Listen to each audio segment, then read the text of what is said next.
Missy Elliott. Work It on XFM 104.9. Ricky Gervais, Steve Merchant, Karl Pilkington. Educating Ricky? Yeah. Should I do a bit of that? Well, the clues are coming in furious. The answers, I should say. Yeah. So go on then. Oh, this is what... Yeah, Rockbusters is well underway, Carl. Don't worry, you've done your work there. Okay. Right, come on. Right, Educating Ricky. This is my favourite bit now. You're just going to tease us, aren't you, with 3 headlines? If you and I'm going to choose one, then we got the other 2 as well. Yeah, that's the way it works, and at the end of it, you learn some stuff. Like I say, I'm struggling a bit with knowledge. Yeah. At last he confesses. Yeah, go on. So the 3 headlines for you to pick from, we've got, first one, we'll have a big fire tomorrow. I got a feeling there's some vegetables involved. Yeah, go on. Maybe. Second one, he's a bit of a nuisance. Okay. Right. And third one, I'll bacon in the morning if you're sick of having me here. Oh, that one. I'll bacon in the morning if you're sick of having me. Right, I'm having that one. That's brilliant. Right, well, it's a saying. Do you know cold shoulder? Giving someone the cold shoulder? Yeah. All right, if you have someone round at your house and, you know, you try to get rid of them and they're hanging around and stuff and you're like, oh, I wish they'd go, I'm tired and that. Well, years ago... when? Literally years ago. Well, ages ago. Sort of, Olden times. I think it said medieval times. Yonks ago then, yonks ago. Yeah, medieval, We're going back quite a bit on this Well, one. you know when you find out these books, why don't you just pop down when it was? Just make a note. I don't think it says all the time. It just sort of says, you know, a few years back. Yeah. Oh. No, it doesn't. Well, never. All right, I'll make an effort next week. Okay. Right? So, it's annoying that, because my girlfriend said to me, just make a note of the time, they'll stop having a go at you. Yeah. Yeah? And I kind of thought, it's all right. Didn't listen. I don't think it matters anyway in this one. We're looking at the saying, right? So it's giving someone a cold shoulder, right? And what it is, right, ages ago, there wasn't enough houses for people. Right. Because there wasn't much money being made. You know, there weren't big businesses. People weren't earning good money like they are now. So there wasn't as many houses, right? So what you ended up getting is like, you know, the rich people having a nice place to live. Oh. And the poor people were like wandering about, you know, looking for places to live and that. And what they ended up doing is they had like, people would go around to the mate's house and say, look, I haven't got anywhere to live. It's a bit cold. Can you let me stay? Right? So they'd go, oh, all right, then you can stay a couple of days. But they ended up staying for like weeks. Yeah. Right? So to sort of get rid of them, what they'd end up doing, they'd be making the dinner and they'd be making a lovely dinner, like a bit of meat, nice warm meat, and nice veg, gravy. And this happened every time, did it? This is where the saying came from. This is what happened, Rick. This is what happened every time. It was in that vague book. The book of vague sayings and stuff. Right, so they'd be making a nice meal, but what they did, they looked after all the family. But the person who won't go home, they just give them some, like, sort of a cut-off of cold meat. Right. So they'd say, you're giving them the cold shoulder. Meaning... Right. Okay, that's rubbish. Okay, absolute... Carl, why would that necessarily work? Yeah. Why do they always, in every situation when you want to get rid of a lodger, well, still feed him every day, but make the meat lukewarm. So they always leave then. Yeah. Oh, this food's lukewarm. I'm going to become homeless and again, wandering the streets. Hold on, are you giving me the cold shoulder? Yes. Do you want me to leave? Yes, just say leaving. No, I like to do it cryptically. That way, in years to come, someone will have a little saying about it. Well, anyway, that was our bacon in the morning. If you've had enough of meat, we'll leave that. Well, bacon in the morning! Oh, bacon in the morning if you've had enough of me! Come back. What are the others? Just tease us again with the others. We'll come back to those. You've got, he's a bit of a nuisance, and we'll have a big fire tomorrow. Nice, looking forward to that. Interesting. Carl is studying. Okay, what's the next one? What's the educating Ricky? I don't know. See, like I say, I was looking around and there's stuff that is interesting. Right, I was looking on the web. But there's no point. Well, it's just that I found one about... what's the point? About a lad who, 8 years old, but he's still breastfed. Now, I don't know if you can get anything out of that. Is that what his mum said?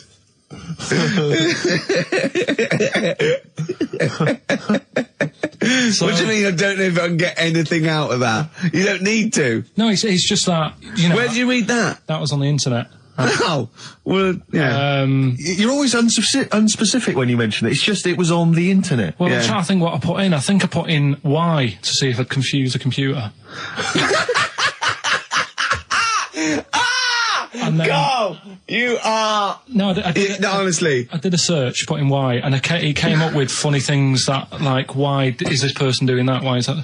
And it had a picture of this 8-year-old lad, sort of, you know, on his mum's nipple, and it was saying, you know, is this healthy?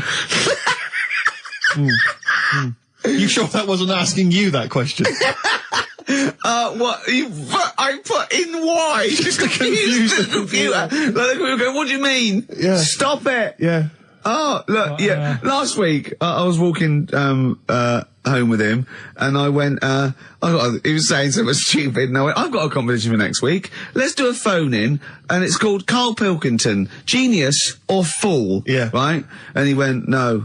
I went, why not? He went, well, it'd be confusing because they say there's no difference between genius and being a fool. We do though, don't we? No, but it's rubbish, and people say there's a fine line between madness and genius, and, you know, it's a ridiculous soundbite. They don't say there's a fine line between a genius and an idiot. Well, the people who do are idiots. Yeah. So what would you do there, though, just to sort of wrap that little thing up? What would you do? That lad loves his mum's milk. What are you asking me to come up with? No, I'm A just... title for the story? No. It's just what would you do?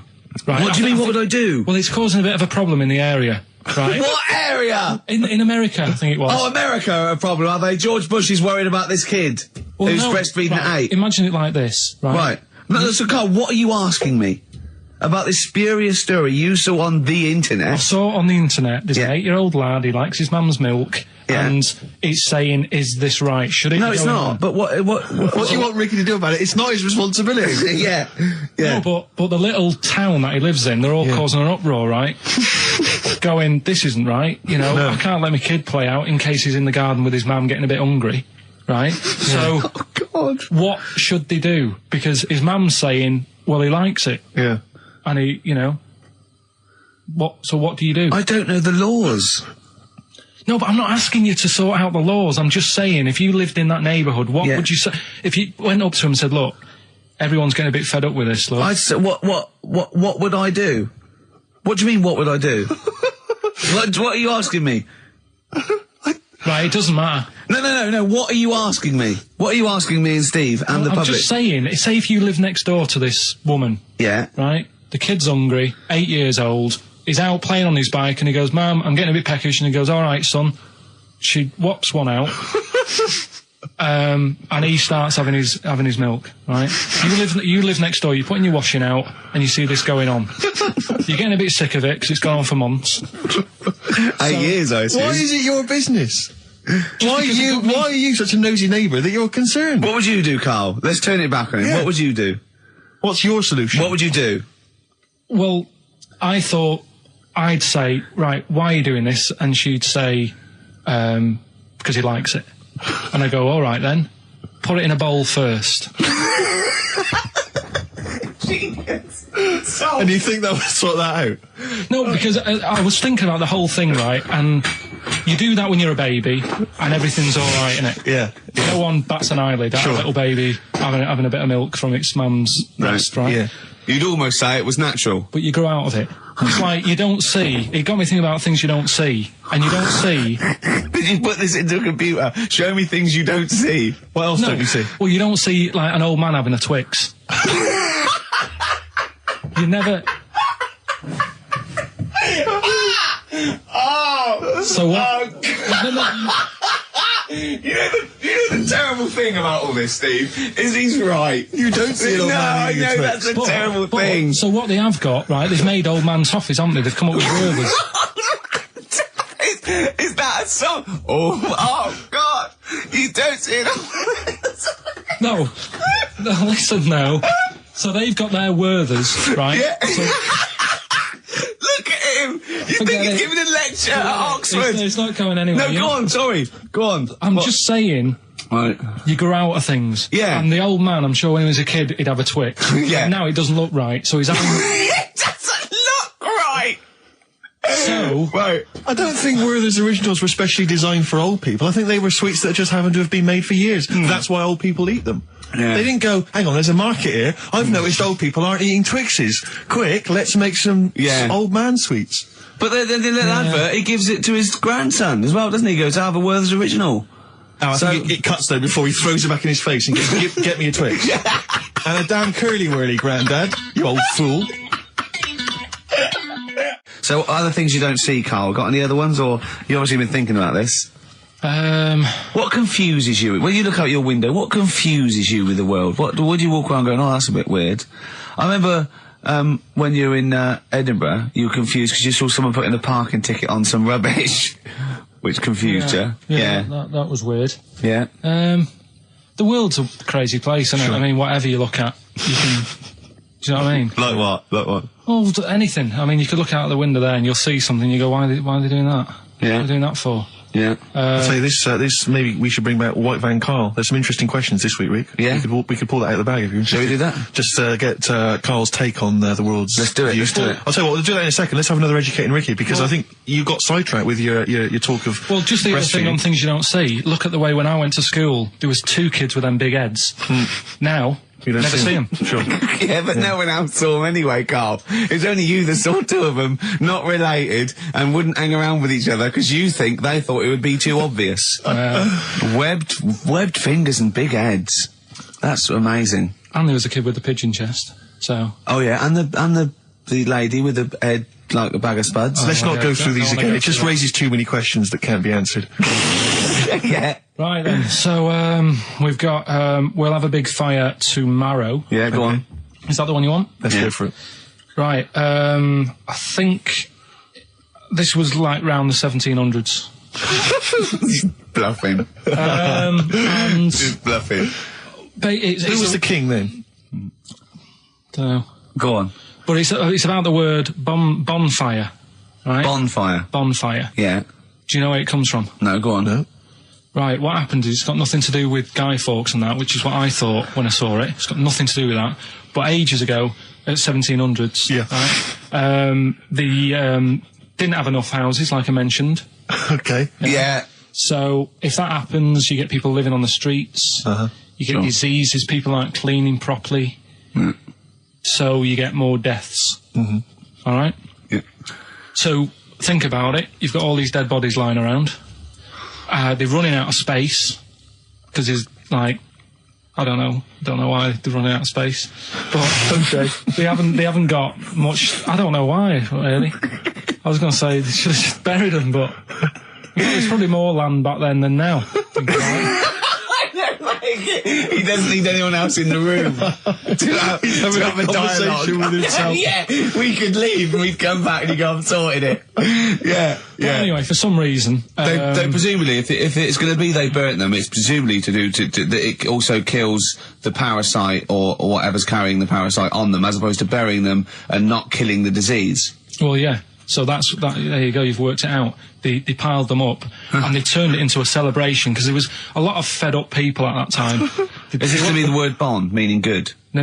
I'll tell you in a minute. Go on. So you've got all these people who are like going around and like, oh, you know, so and so died the other day, and you know, nearly every week someone they knew was dying. So you can imagine like just constant like being depressed. So and they've got all these bodies lying everywhere. It's like, oh God, what are we going to do?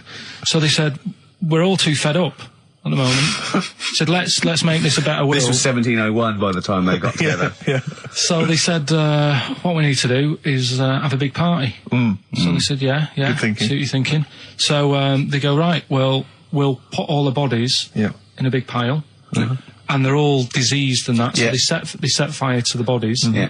And they said, let's have this as a celebration to remember them by. And, you know, we'll have a drink and that and have a chat. We'll have this big fire going. And it came from bone fire. Ah, right. So Bone it was fire. it was all the bones.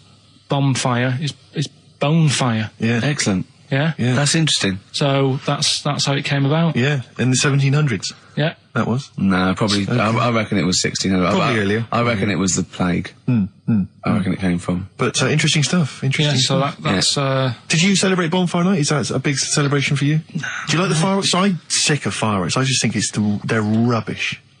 Yeah, I'm not impressed. I've never been impressed by fireworks. Even as a kid, you have to go to like sort of community kind of gatherings with a bonfire and fireworks, and some local vicar or whatever would come out. But I also think the adults think the kids love it, and and if they just got together and said, "Should we go this year?" They'd all go, "No." Yeah, absolutely. Let's not go this year. What would be better is if the vicar had wheeled out like a massive rocket, climbed in, gone last one to the moon as a bender, and then fired himself off. Now that, I'd pay to see. That's a firework display I'd like to see. As it is, it's just rubbish. Oh dear. Yeah. That's your feeling, excellent. Carl? Yeah, I'm not keen. No. Sorry, what clue was that?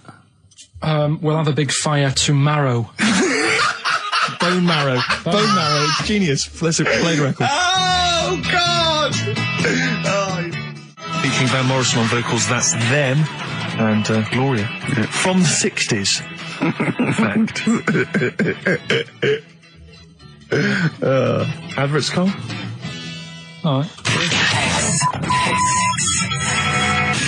Tell you what, why didn't you carry on with your educating Ricky section? I'll have a look on the We'll CD. keep it going, Steve. Yeah, you keep go it on. going. Go on then. Right. Okay. We've had a few emails. Anyone got it right, Carl? Anyone? Educating Ricky, that's the final one. We've got to get that out of the way. We got to get Rockbusters as well, though. We can do that at the end. We can wait. Go on then. But we've only got 5 minutes left. Come on, just do educating Ricky. Right. God. The last one that we haven't done is he's a bit of a nuisance. Go on then. Again, not really that interesting. Thanks. No, like again, I spoke to you in the week, and I had much better things. Like when I tell you about Brian Blessed climbing Everest, and for some reason it made him it played havoc with his belly, and he followed through, and he had to clean up. Shut himself. Yeah, using ice and snow. Why are you telling me that Brian Blessed? In what way is telling me that Brian Blessed shit himself once in any way educational? Because I was saying how he was climbing Everest, right? Right. I give it to him. He's an actor and that, but he gave that a go. Yeah. Right. It played. What's the point of that? You'd say, wouldn't you? You'd say, God, he's He's so he's all right. Me doing a boxing match for no reason is rubbish, but him climbing Everest and shitting himself, Yeah, he did that. It's commendable. Right, and he's only going to go and do it again. He's going to climb it again. Yeah, but he might not shit himself this time.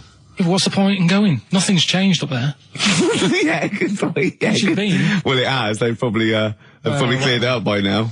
Like, but it's slip on it. I can't even be bothered telling you this one because. Come on, to be just honest, do it. Or do it now. Steve, how we doing? Look, no, never mind that. Look, just tell me what that means. Oh, he's a nuisance. Oh, this is so annoying, Carl. I'm going to go mental. Right, talk. Right. Listen, I'm just putting this in here, right? Right, nuisance is a bit of a nuisance. Yeah. Apparently, the old fella who used to hang people. 1700s. Yeah. He used to be able to tell somebody's weight just by looking at them. Right? That's a bit of a bonus fact. We'll be the judge of that. The thing that I wanted to tell you is money for old rope. Do you know what I'm saying? I can't even be bothered. Yes, you're going to tell me now. Come on, Carl. Right, I mean it. Basically, money for old rope came from the... Right. What was all that about? You can tell someone's weight. What was all The that bonus for? fact. And Blind Blessed shitting himself. What are you... What? Look at you... No, tell me that now. You nearly made me swear then. I'm getting really annoyed. I'm getting really annoyed now. Tell me this back, Carl, or I'm going to go mental. Come on, Carl, time's running out. More that people years ago, when people used to be hung, right? Right. If you didn't like the person who's been hung, you'd go, God, I really don't like him. And so you never forget the time. Because if they're being hung, we take that as read. Yeah. So they never forget afterwards to get the hangman to get the rope and to cut it up into little pieces, and he'd sell them. He'd sell the little pieces of rope to people. See, Carl, that's the most interesting thing, if it's true, that you've come up with. Right, okay. And so so they sell the rope? They sell the rope, and it's money for old rope. Money for old rope. Meaning, like, God, it's easy to make money, that all they have to do is cut it up and sell it. I'm cynical. I'm not so convinced. Listen, we're really tight. We haven't even got time for a last track. We've got an ad break and we've got to give out... Okay, give the answers then. This is ridiculous. So... Karl Pilkington. Indeed. Genius Karl Pilkington, as Heat magazine said. Really? Is that what he's referred to now? Yeah, yeah. Genius. Saying about people tune in just to hear his games, such as Educating Ricky. Have you got some Educating Ricky for me? Got some education. I need some education, Karl. I desperately need some education. I want to learn about Chinese kids that are born hairier than average. I want to hear about deaf girls that can hear after their mum hits their head against a wall. These are the things I need to know. I mean, I don't wish to be disrespectful. He doesn't look like a genius. He doesn't look like a genius. But then I don't know what a genius looks like. Exactly. So, Steve. you know, I don't want to be an Look at Einstein. Yeah. Yeah. His mum thought he was mental as a child. Where'd you get that information from? That was in the Einstein book.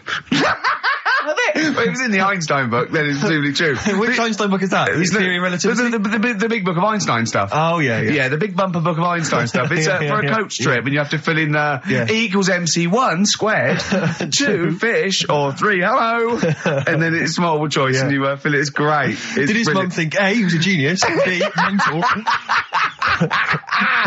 Most people go for A, but it is in fact B. She thought he was mental at the age of 28. Oh, Karl, you never let me down. You never let me down. So have you got Educating Ricky for me? We've got Educating Ricky coming up. Karl Pilkington in the chair now.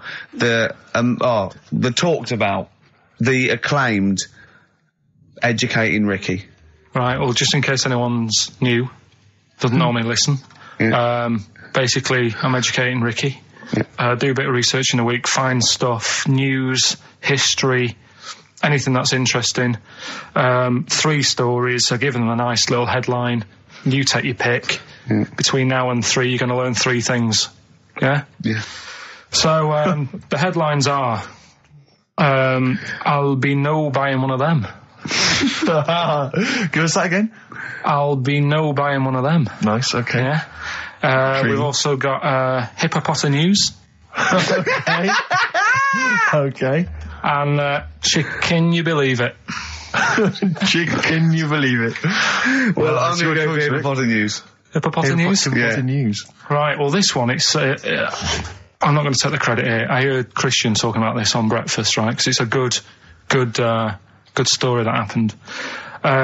Basically, I don't know if I told you about it last week when we were having our spaghetti. But, I think you did. Right, I know what it is. I know what this is. Okay, I've not heard this. Right, there's a little midget. Right, there's a circus. I'm loving it already. Circus going on somewhere. I think it was in America. Yeah. And, is that present day or old times? I'm talking like in the last 3 weeks. Okay. Right.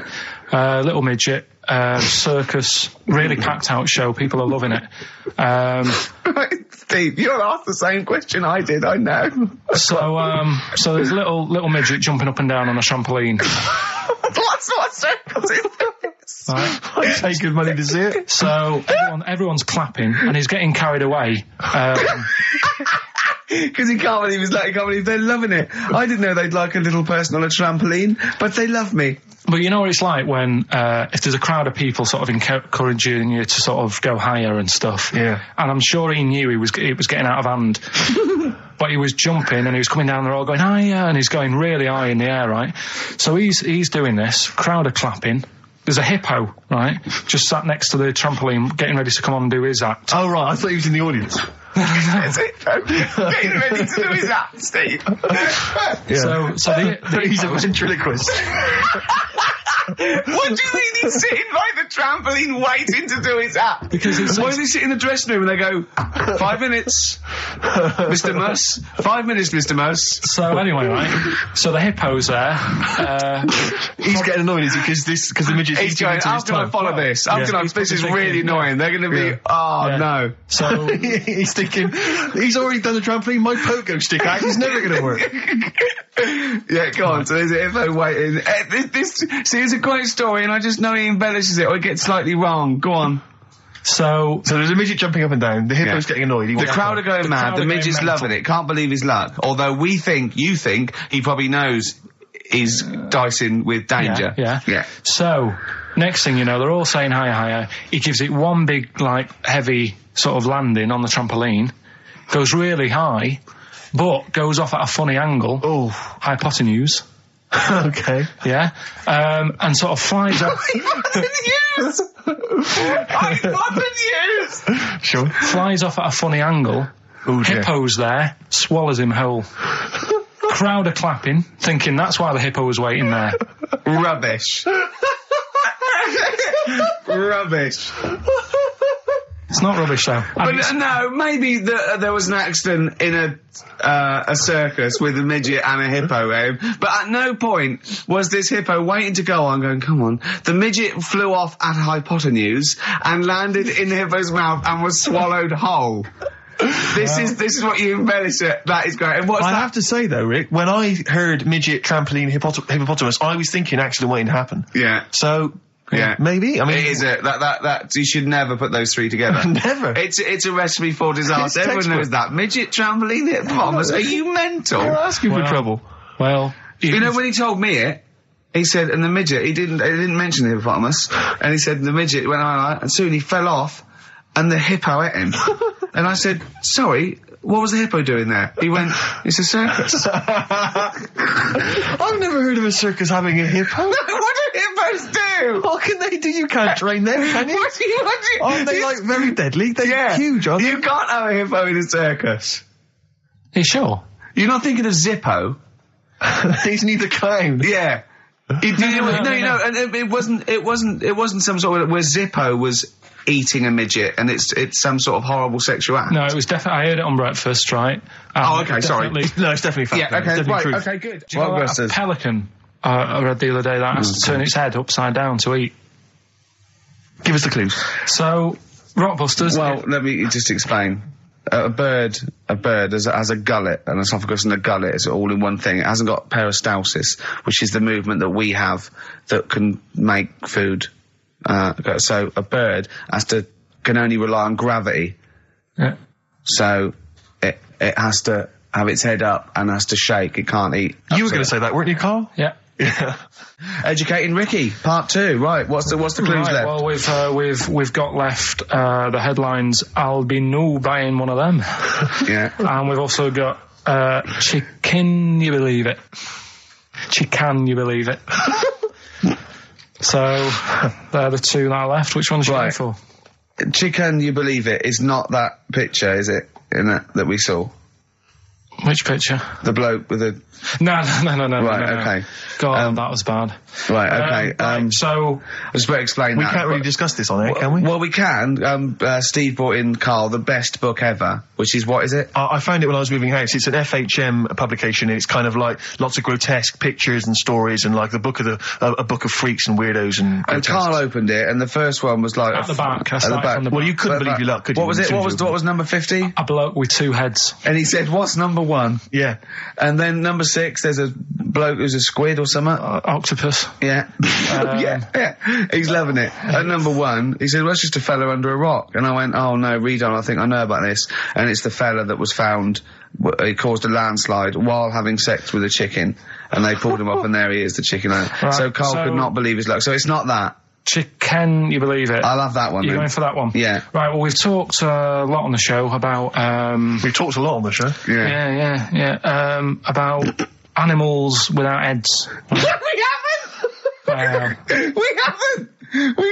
We talked about cockroaches could live without a head for 7 days. Yeah, we've talked about that. And then, of course, there was the well-known one about the fella who had his head cut off, and he blinked. He said to his mate, "Count how many times I blink when my head comes off." Yeah, when you told it to me, you said his head came off, and he said, as his head was in the basket, he said, "Quick, count how many times I blink." And it was Nick Frost that had to go, "No, Carl, no, he said it before." I went, and that was lovely. So yeah, we've talked quite a lot about things heads coming off. Go on then. Well, this one, right? Back in 1945. You looked it up the date. It's got a specific date. Wow. Mate Jonathan sent this one. You know him as well. Lad at the BBC, right? He emailed this one in. So thanks for that. Chicken. It's called Mike. There's a chicken called... Sorry, I missed a bit there. There's a chicken called Mike. Chicken called Mike. Okay. Right? Yeah. Well, what happened was, it was living on a farm, right? Loads of chickens knocking about, and the owner of the farm is like, you know, getting ready for tea, and his wife says, go out and get a fresh chicken, because my mum's coming round. So he thinks, well, I want to get a good one in, because I want to impress her, because back then, even then, they wanted to impress the mother-in-law and that. So they said, all right, I'll just nip out and get one. So he sees Mike, chicken, running around. Is this during the war or after the war? 1945, I'd say that was after. No, it ended, well... It ended in 1945. Yeah, September, go on. So, chicken's running about, he thinks that one, that looks alright, I'll have that one. Mikey. So he picks it up, and he cuts his head off. Oh. Puts it on the block, cuts his head off, runs about a bit, like they do. He thinks it'll stop in a minute, keeps running about. Oh, what's going on here? Right? He's now like chasing the chicken without an head. Yeah. He's saying he should die in a minute. Anyway, doesn't die. Chicken's walking around with no head. Lives for 18 months. Yeah. Chicken with no head. Yeah. What do you think of that? Well, I'll tell you, I've heard this story before, Rick, and the explanation, as I understand it, was that certain vital cords, spinal cords, weren't severed when the head came off. So that was why it continued to live. Yep. I don't know if that sounds plausible. It's fine. Absolutely fine. How did it take on protein and energy? The fella who owned it, he said, well, hang on a minute. He said, I could kill it now. But I've got a wonder chicken here. But he's thinking, it must really want to live. Sure. Right? If it survived that, I've got something here. Yeah. So what he does, he gets a little eye droplet thing that he used to use on it. Obviously not anymore. Right? And he filled it with grain and water, and it had a big hole in its neck where its head used to be. And he incredibly. And he dropped. You know what? I mean, that is possible. Then, if it, without infection, without infection, if he's taking on things, it is possible, right? Why? Why what? Why did he do it? How cruel is that? I mean, that was not cruel, because the chicken obviously, He said if he thought it was a bit fed up, he would have killed it. He said, but it was running around quite happy. Well, it wasn't fed up at all, because it had no brain. Well, what do you mean, wow? I'm just saying what... It was nothing. It was just sinew and nerves and electrical impulses breaking down energies, right? That's all it was. It didn't have a brain. So it was... But I'm worried about the psychology of keeping a pet without a head. I'm worried more about what the farmer was thinking than the chicken. I tell you this, the question I'm asking is, was the mother-in-law impressed? I mean, that's why he set out to chop Mike's head off. This is lovely, but it's just the head. Well, you don't kill a chicken like that all at once. I thought we were having chicken for dinner. Come and look at this, running around the yard. Yeah. Oh, dear. So, there you go, you've learned something there. Yeah, I have learned something. Yeah? Yeah. So... one more. That farmer, I've learned that farmer was very strange indeed. Yeah. There you go. I have to say, to be fair to Karl, I have a feeling when I read it, the reason he kept it alive was as a novelty. He got charged people to come and see the incredible headless chicken called Mike. Right. So, here we are. That's great. So, tune, Steve? Educating Ricky, right, number 3. Final one. You've had hippopotamus. You had chicken, you believe it. And the last one is I'll be buying one of them. I love that one. All right. Interesting one, this. I spent probably 3 days looking for this stuff. Right? And another one that I came across, right? And I was going to use. What a great life you've got. I was just, going on the internet and that. And I also, looking magazines, found a story about a bloke who... I don't know, he was messing about with a chainsaw and I don't know, he was messing about with a chainsaw. He was juggling a midget and, whilst taking his alligator for a walk. And, go on. And his arm, come off, right? Come off? What do you mean his arm come off? The chainsaw took it off. Yeah, so okay. It's like, Again, anyway, he's going, oh no. Oh. So, there's a picture of him on an exercise bike, sort of just with a little stump sort of balancing, but he's getting on with his life, he's happy and everything, everything's fine, he's not complaining, it's his own fault, he's got no one to blame, right? So anyway, he goes to the doctors, and the doctor said, I can do something there. So he goes, well, it's alright, I'm getting by alright, don't worry about it. And he goes, no, we've got an arm in, right? We can attach that a real arm from someone who's, I think, they'd passed away or lost an arm or something. And they lost an arm and didn't want it back. Yeah, he went, I'll have it. Are you using that? Yeah. No, because I know someone. Because I know a bloke, actually. Yeah. Well, can't you just put this one back on? Well, it's first come, first serve, really. I was just building a bionic man. We've replaced one arm with a robot's arm, so we got a spare one. So the doctor's going, let me put it on. He's like, well, all right then. So ungrateful bastard. So he does the operation. Everything's fine. He's loving it. He's happy again because he said he can brush his teeth. Right. Okay. If this is going to be he's something loving like it again because now he can brush his teeth. Right. If this is going to be, and it was a leg. Or it was a chimp's arm, or it was the arm of a killer. It was two left arms, right? I'm going to kill you. Oh, let's leave it then. What is it? What's the answer? No, it's not that. I'm just. What is? Okay, right. So he says, "Go on and do it." So he sews it on, and like I said, he's happy. He's brushing his teeth. He can have a pint in the pub. He's lifting a pint with it. All his mates are happy for him. It goes on for about 2 years. Everything's fine. Then it all starts going flaky. Oh, I knew it would. Was it made of chocolate? All right. So it all goes all like gammy. And then, for some reason... starts going gammy. It goes gammy, and it gets longer. Of course it does. So there's a picture of him, right, stood in the magazine. He's stood there with his arms by his side. One arm's normal. The other one is, like, past his knees. He can pull his socks up without bending over. So is this going to be... They gave him the arm of an 8-year-old child who would have been the tallest man in the world? No, he just said, oh, what am I going to do? And the doctor said, oh, there's not much we can do. And left it.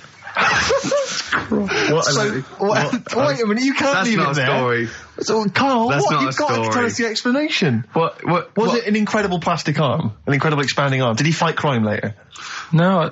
Well, that's the end of the story. You've got no scientific explanation as to why... That's why I didn't pick it. But you just told it to us anyway. Yeah, but I'm just saying the sort of knowledge I come over when I'm looking for the good knowledge. Yeah. So why did his arm grow? Why did this arm grow? He must have had an adult arm. They couldn't have given him an arm. I don't know. It's just what I'm... It's rubbish again, isn't it? I thought it's an interesting story, but you should have... It's not, it's rubbish. It didn't happen. To the end. There was photos. Proof. Yeah. But you should have read to the end of the article, Carl. No, I did. And he said, he's not happy and he wishes he wouldn't have had it done and all that. And, Sure this wasn't entirely unexpected? No, seriously, he was saying, his teeth are nice and clean again because he could brush them and that.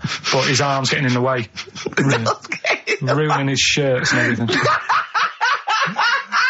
So I'll leave that. Let's play a tune. Let's come back with the next one, because I love the fact that this is like Ronnie Corbett telling one of his jokes. That's right. That wasn't even the story. He was going to tell us. Play it, record. Oh, God. I'm Ricky Gervais, obviously, Steve Merchant, Karl Pilkington. Well, Karl, that's about it. And we got sidetracked on the last Educating Ricky. You telling me about a man whose arm grew. Well, something went wrong. I'm not saying it grew. Just saying. What? The rest of him shrunk? It went long. It went long. What, is that growing? What do you mean it went long? Did it grow, or what? Did it come loose? That's what I was thinking. Oh, so it's hanging by a thread that's made it look long? Within the skin? It's like how you can stretch a pair of tights if something is too heavy. Arms are very much like tights. The one that we didn't get round to on Educating Ricky was, I'll be no buying one of them. Go on. Are you familiar with the saying white elephant? Something is a white elephant? I don't think so. Hold on. You phoned me last night and said, what does white elephant mean? And I told you. Yeah, I know, but I know where it came from, but I just was wondering what it was about. So in what way is Educating Ricky you calling me up and asking me something? Well, do you know how it came about? You've given away some of the secrets of the show there, it would appear. I didn't realise he was phoning you for information. Well, he just asked me what the term white elephant meant in sort of like colloquial. Did he say, why are you interested, Carl? No reason. No, go on. Well, what it is, ages ago when... So what do we understand white elephant to mean? Well, some of that's useless, that's like a bit of something that you wouldn't want around that's just stood there doing nothing. Yeah. I'm looking at you, Carl. So, So years ago, when people used to use elephants... Years ago, go on. When people used to use elephants? Yeah, more than they do now. Right. More than they do now. This doesn't involve a midget, does it? No. So you know, they'd use them in the workplace and stuff. As factories. Yeah. To move stuff around and that. Yeah, security guards. Yeah. Can't trust them with the buns, though. That's why they stopped using them. Oh, right. God, go on. So there was loads of elephants knocking about, and the thing is, right, you couldn't move from. If you have a lot of something, you also have a lot of demic ones, don't you? A lot of what? You know, sort of demicky ones that aren't right, really. Demicky? Well, you know, like, they weren't properly. They weren't properly. Sorry, Carl, what are you doing? Right, I'm getting to the story. So what I'm telling you they were a bit demicky, so they weren't properly. Have you started making words up? Right. Yeah, you Stanley Unwin. reincarnated. Demicky? Well, yeah. There was a lot of albino elephants knocking about. Okay. Where is this? Olden times. Africa. Yes! Should we say Africa? Yeah. Yeah. If an answer's got a question mark at the end, I'm not sure. It's either Africa or India, but I'll give you a clue. Well, these elephants, do they have big ears or little ears? I didn't sort of notice the size of the elephants. What I noticed is they were white because they were albino elephants. Okay. Right? So... that's why they're heading, I'll be no buying one of them. Okay. Right? So, what would happen is people who didn't know what they were doing, like, you know, you get people making a mistake buying cars that are full of problems and that. Back then when people were buying elephants, they'd go up to someone, say, I'm after an elephant, and the fellow would say, yeah, I've got one here for you, This is a nice one. And it was all white and stuff, and it had, like, blue eyes. You should never trust a used elephant salesman. It was just this elephant that's white with blue eyes. Right. So, this is great. So a fellow who didn't know what he was doing would buy the elephant and he'd get it back and it'd be all sort of lazy and stuff and what we're doing and stuff. Yeah. And he'd say, what's up with this? And his mate, who's a bit of an expert with elephants, and go, oh, where have you bought that from? And he say, I got it off that fella. And he goes, all this embellishing nonsense he does with the story. You shouldn't have bought that. So he goes, why? And he says, it's only albino, isn't it? And he's like, what does that mean? And he said, it gets tired. Yeah. It's not that good at doing work and that. You shouldn't have bought it. It steals from you. But elephants back then were like a god. You know what I mean? Right. You couldn't say, I'm sick of this and I'm going to abandon it or anything, because elephants were seen as like pretty high up on the chain of things. So they'd end up being stuck with an elephant, that's an albino, couldn't do much, gets tired, basically gets in the way. So they said, that's where they're saying, like, you know, bought a bit of a white elephant there. What do you reckon, Rick? I feel like I haven't been educated. I feel like I've lost something. So at that time in my life I could never get back. I feel like I've sort of been soiled and I don't know where to start. I'm angry. Do you know what I mean? I'm angry. Sure, yeah, I can see that. And all that rubbish around. Look at his little face. Well, what was all that shit about a second-hand elephant salesman and his mate knew about elephants? What is it? They had blue eyes. What are you? Well, albinos have red eyes for a start. That's it. We've run out of time. What? What are you going to do about this next week? Are you going to actually do some educating next week? And what about Rockbusters? Are you going to make the clues proper cryptic clues? Well, that's the teaser, isn't it? That's what we'll leave them with. Will it be any good next week? Tune in and find out on XFM 104.9. Oh, I need some learning. I need some knowledge, Carl. Educate me. I might be able to help you. Go on. We've got 3 things, as always. I give them a little heading to tease you as to which one you want to learn first. Yeah. First one is the tip included? Is the tip included? Like it. Second one, I want to come here in hindsight. Right. I wouldn't have come here in hindsight? Yeah. Okay. And the third one, am I going to have to thump you? Am I going to have to thump you? Okay, and you've trawled, the internet? So if I can get into the mindset of this plan, is the tip included? Well, obviously, that's probably not going to be about a weight. It's going to be if that's someone losing the end of his knob, I assume. Am I going to have to thump you? That's a man who lost his arm in a fight, but then picked it up with the other arm and smacked him with it. What was the middle one? I want to come here in hindsight. Hindsight. Heinz sight? It's someone was blinded by baked beans. Sure. So what are you going for then? I think I better go for, am I gonna have to thump you? Right, well, this isn't... I've been struggling again, to be honest with you. Searching high and low for stuff, and some of these I had to leave till this morning. Right, because there's just not enough knowledge out in the world, is there, that you don't know about? I found out about something in the week about a guy who was playing tug-of-war. This is bonus material, isn't it? He was playing tug-of-war. Oh, his arm came off. Only his arm come off. Yeah, he got caught up in the rope, yeah. No, he didn't. He didn't get caught up in the rope. He just was trying that hard and didn't want to lose. He kept over. But he allowed his arm to be pulled off. He really wanted to win. And the other team pulled it and his arm come off. No. Well, I don't know who to believe. Well, think about it. If he's gripping, yeah. As soon as there's tension, like the arm coming out of the socket, the hand might release. I think his arm got caught up in the rope. And so it was involuntary, as opposed to him going, well, my arm's coming off, but I'm not going to lose this. You might be right. That's the fact. That's a bonus. That's a bonus fact. Yeah, well, that's educated me. Well, a man lost his arm. Oh, interesting. Go on. I'm gonna have to thump you. Yeah. Do you know the saying, shut your face? Yeah, I've heard the well-known Shakespeare, innit? Yeah. Do you know how it came about? No, Joe Dolce. No, go on. It's ages ago. Oh yeah, literally. Like knights who wore armour. Okay. That's armour gonna have to thump you. That's how it came about. Okay, armour. They wore all the stuff and they had the helmet, and say if they're guarding something at night, stood outside a castle or something, yeah. And there's probably going to be two of them, right? So they stood there talking and that, and talking about stuff, and the future, medieval stuff. One of them was like, "Oh, we should shut up. You know, I've been stood here for hours," and he's going on and on. Yeah, sure. So he'd say, "Shut your face," meaning, shut the guard down on your helmet, the visor, and I can't hear you then. So shut your face. Shut your face. And that's how it came about. Well, I suppose it would be interesting if I could just rely on it. I'm not sure it's true. I know. I just never know. It needs to be corroborated. It's like, I don't know where he got it from, but anything via Karl is precarious. Yeah, I mean, I feel like maybe you should give us your sources next time. You know, tell us where you got this information from. Got it off the internet. Yeah, but where on the internet?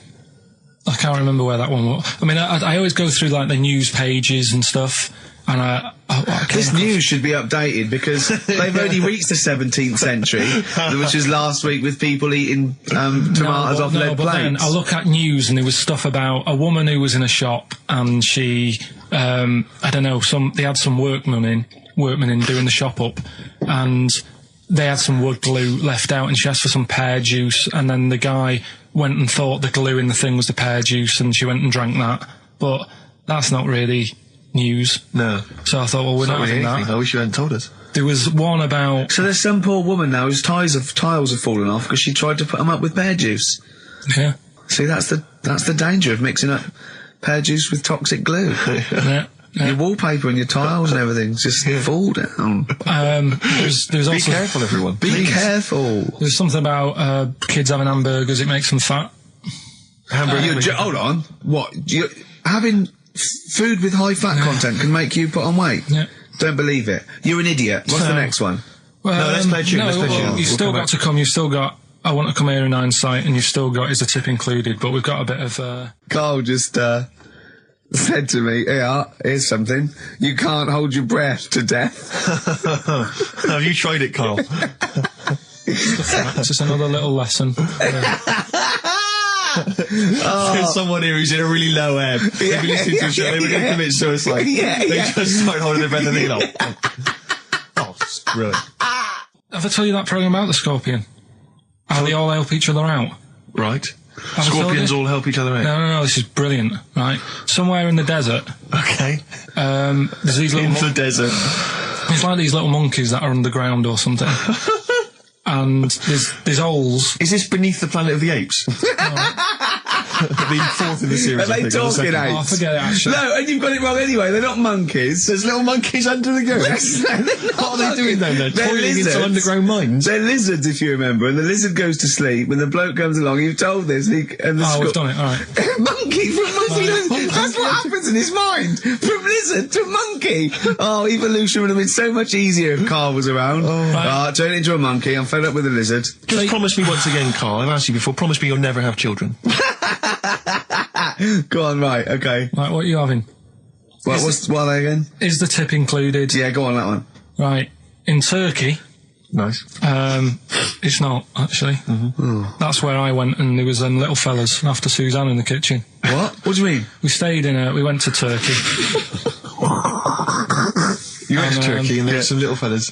Well, they had quite a few sort of midgets working in the kitchen. Why? Is it a theme? No, was it a theme holiday? I don't know. Might get them cheaper or something. Was it... So they were get working, them cheaper? They were working in the kitchen, and one of them fancied Suzanne and kept sort of eyeing her up, and she was winding me up saying, "Oh, not eyeing up and down, just eyeing her up." Yeah. Anyway, no. So what was she doing in the kitchen? No, it's like a pick what you want to eat type buffet, but you have people clearing the tables and that ready for you to come along. Are they low tables? And you know, he was just keeping an eye on her. What did he say though? Was he It was Turkish, so I don't know what he was saying. But he was a little fella, yeah. Did he? What do you mean a little fella? What do you mean little fella? Sort of dwarf-like. What do you mean dwarf-like? He had magic powers, or he was 4 foot? No, what do you mean, Carl? A little bloke, just like a normal bloke, but small. If you stood him in the desert, you wouldn't know. But he'd be hot at first. Right, Carl. You should watch out for the monkeys. Yeah, underground. There's underground monkeys. Look, you can't just say there was a little midget fella who was eyeing up my girlfriend and then leave it. What do you mean? What was happening? This is a story to us. This is much more interesting to us than, and she was deaf, right, and she hit her head. That's much more interesting. I don't understand how it manifested itself. Did he come over and say something? No, do you know when it's like girls know, don't they, when someone fancies them? What do you mean there was lots of them as well? Do they? That's worth knowing. Listen, right, come on, right. So you went to this holiday, yeah? Yeah. And you went into the dining room or something? Yeah, downstairs. And you looked over. You thought, this is odd, there's no one serving. Yeah, and they go, wait a minute. Hold on, you looked down and there was a little waiter. There was loads of them running around busy. Why though? Why did they get summer? What do you mean? Because it was loads of them. summer. They had more of them They on. come out in summer. What do you mean they had more? What do you mean? Because it's busy, isn't it? Well, no, but they hibernate in the Why winter. were they all midgets? I don't know, maybe it doesn't heat stunt your growth or something. No! Well, they just happened to, maybe it was a thing that they did for tourists or something, I don't know. I just got on with my meal. It was a holiday, do you know what I mean? God. Right, So it's a midget serving. I'm not going to ask any questions. Right, okay, yeah. So they're all little fellas running around, and this one always was like, you know, oh, do you want a new serviette? You know what I mean? Going out of his way to sort of... for turning on the charm. Yeah, he was going out of his way. The others weren't. Right. I think what was happening is he'd been working with Santa all the winter. Yeah. This is a little summer break. This one was your waiter, and so he was being polite to you. Maybe. But what did Suzanne say then? Well, she was using it to wind me up. What was she saying? Oh, just like, you know, look he may be small, but he's built like a... Yeah, he's all man. So... Were you jealous of a midget then? You were jealous of him? It is a bit annoying, isn't it? Why? It wouldn't bother me as much now, because I've been with her for ages. Right. But at the time, that might have been one of our first holidays, and it's like... You don't want to be what's going on? I paid for this holiday. Yeah. And then you get off with a midget? Yeah. Oh. So anyway... But it doesn't matter, because you got chatted up by a bearded lady. So. Yeah. Tell you what, no, that's got nothing to do with that. What were you going to say? What were you going to say? I was going to say the hotel was half board, and maybe... Oh, right. I thought you were going to say it's just one of her shortcomings. So listen, right? Play a record. Right. Badly drawn boy, born again. Right, just get this educating Ricky out of the way. So, Turkey, yeah. So what is this again? It's educating Ricky, is the tip included. Right. Apparently a fellow was on holiday in Turkey. He's just having a normal holiday. Weather's good. You know, he's having a good time. Waiters are all normal height. Yeah. He's having his meal. He hears a load of screaming going on in the kitchen. No. Has his girlfriend wandered in there? And they do, with a stepladder. The circumcised people in the kitchen, and apparently... What are you talking about? Whoa. Slow down. We were sidetracked there for a minute. What are you talking about? Well, I'm excited about two things at once here. One, they circumcised people in the kitchen. Two, I guessed it was someone losing the end of their knob. You did, yeah. I started thinking like Karl Pilkington. Extraordinary. That is amazing. Apparently it was going on. It wasn't just a one-off either. Well, when I say a one-off, I mean they did it more than once. Yeah. Right? And there was... it was there for a week, and apparently the first night it was quiet, and then the rest of the week, every day, it'd be like having his breakfast, or even his lunch, or even his tea. Yeah. He'd be doing it all day. Oh. You'd be hearing lunch screams. and breakfast, fair enough, really. Yeah, circumcision at tea time. Don't do that. And apparently it's a tradition over there.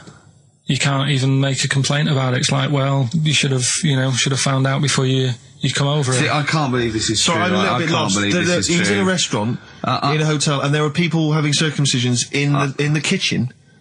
Yeah. Is that right? I'm even worried that we're bordering on the racist here, suggesting that is tradition, that Turkish people cut the end of their cocks off in the kitchen.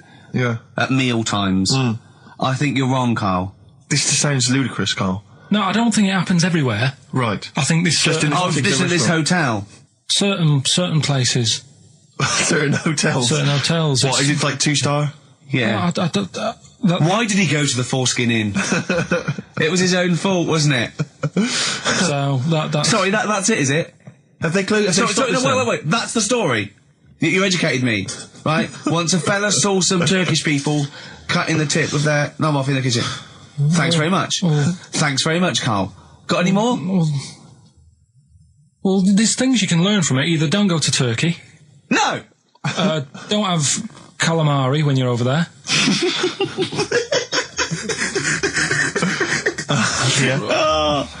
Karl, you've done it again. Well... You too. I love that one. On XFM 104.9. I'm Ricky Gervais, Steve Merchant, Karl. Okay, Karl, one more. Can't we just... Don't get the just because so far you've come up with nothing. What's the last one? Give us the teaser clue again. It was, I want to come here in hindsight. I wouldn't have come here in hindsight. Yeah. Right, give me some education. This will be the thing that teaches me something. I can feel it in my bones. Come on. There's a kid in Kenya. He was messing about with some beans. Magic. We guessed that as well. You did, yeah. He's fed up because we've guessed his puns, I think. He put one of them in his ear. Yeah. The mum or the dad said, what have you done that for, or whatever. Yeah. So I'll have to take you to the doctors now. So they took the kid to the doctors, and the doctor said, he said, I can get that out, I can sort that out for you. So he took it out, and the doctor said, right, that's £3.50. And the dad said, I've only got £2.70 on me. And the doctor said, right, well, and he put the bean back in his kid's ear.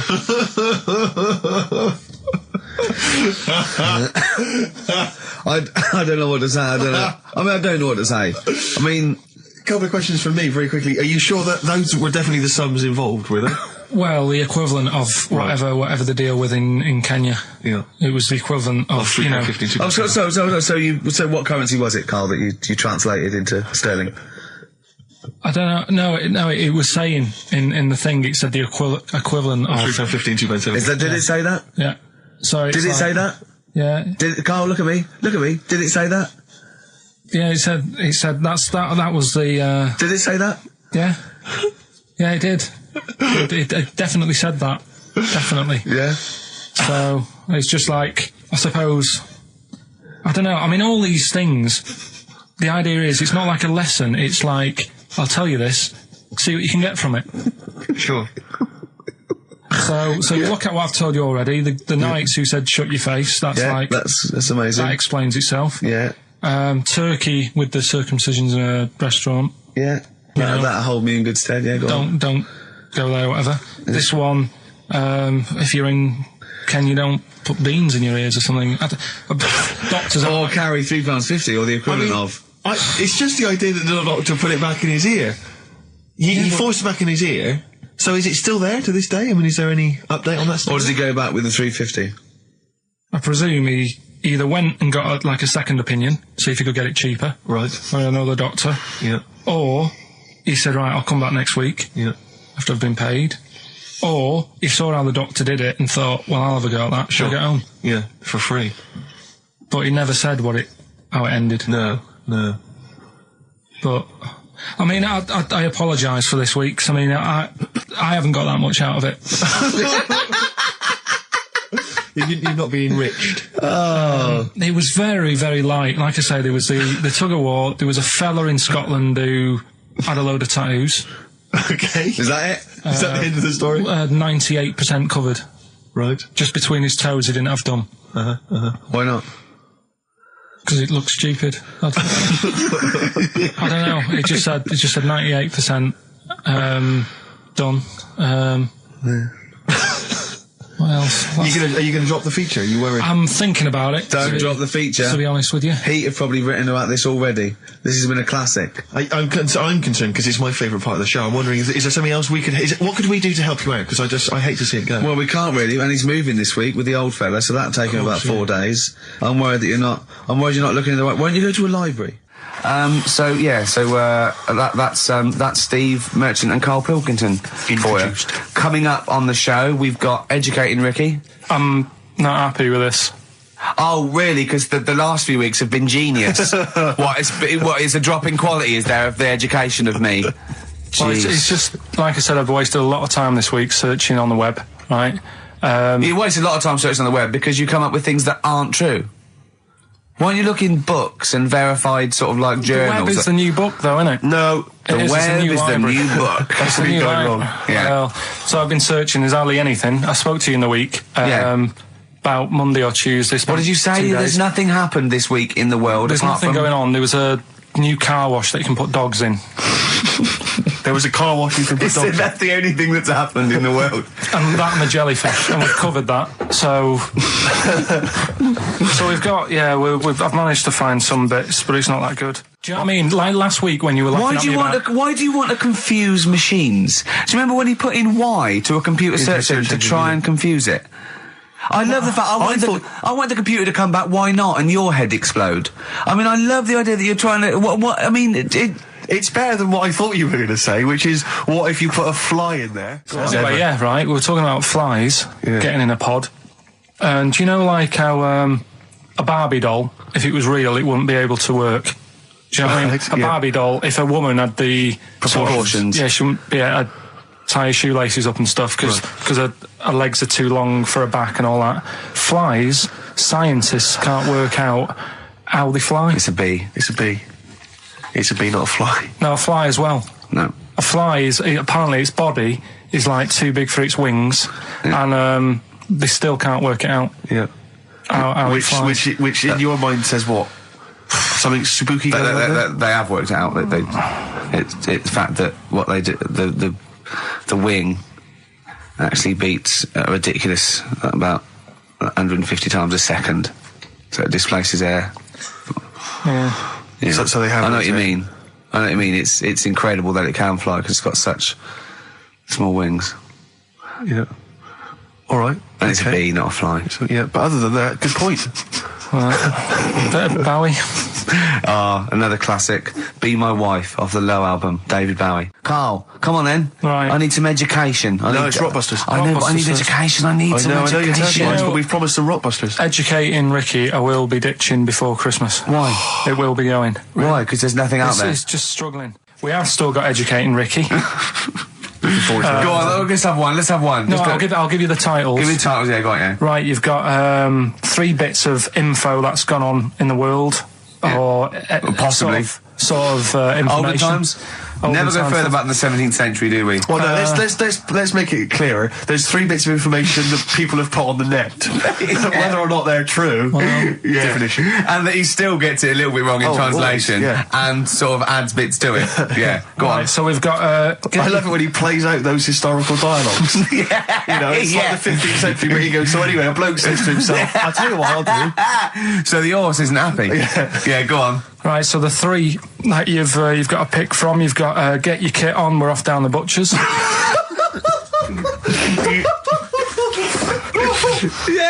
get your kit on, we're off down the butchers, We've got Wash Up With You. Wash up with you. Wash up with you! Ah! Yeah! And the last one I couldn't really think of a good title for, so it's just, why don't they just get a diary or some paper or something? Oh, play a record! We've got to make this into a book. This has got to be a book made for Christmas. God. Chapter headings. Wash up. Oasis, Live Forever on XFM 104.9. Right, we're in the swing of things. It's mine and Steve's favourite bit of the whole show. This is what we do this show for now. Educating Ricky. Yeah. Go for it, Carl. You said that learning can't be fun. Yeah. Yeah? Okay, I'll go for the one. What's the one about the butcher going down the butcher shop? You've got get your kit on, we're off down the butcher's. Yeah. You going for that one? Yeah. Well, do you know the saying, don't let the cat out of the bag? Yeah. Do you know what it means? Yeah, well, don't give away a secret. Right. Well, do you know how it came about? No. Well, ages ago. Before, like... Ages ago. 17th century? Yeah, before, like... Yeah, 17's good. Yeah. Before, like, you know, proper butchers and Dewhursts and supermarkets and that, you used to get these blokes who sold meat. Right. Butchers, they were called then, I think. Yeah, but the difference was they didn't stay in the same place, they moved about. Right, so they'd turn up on a street corner, and he'd have, like, loads of carrier bags of, like... Carrier bags?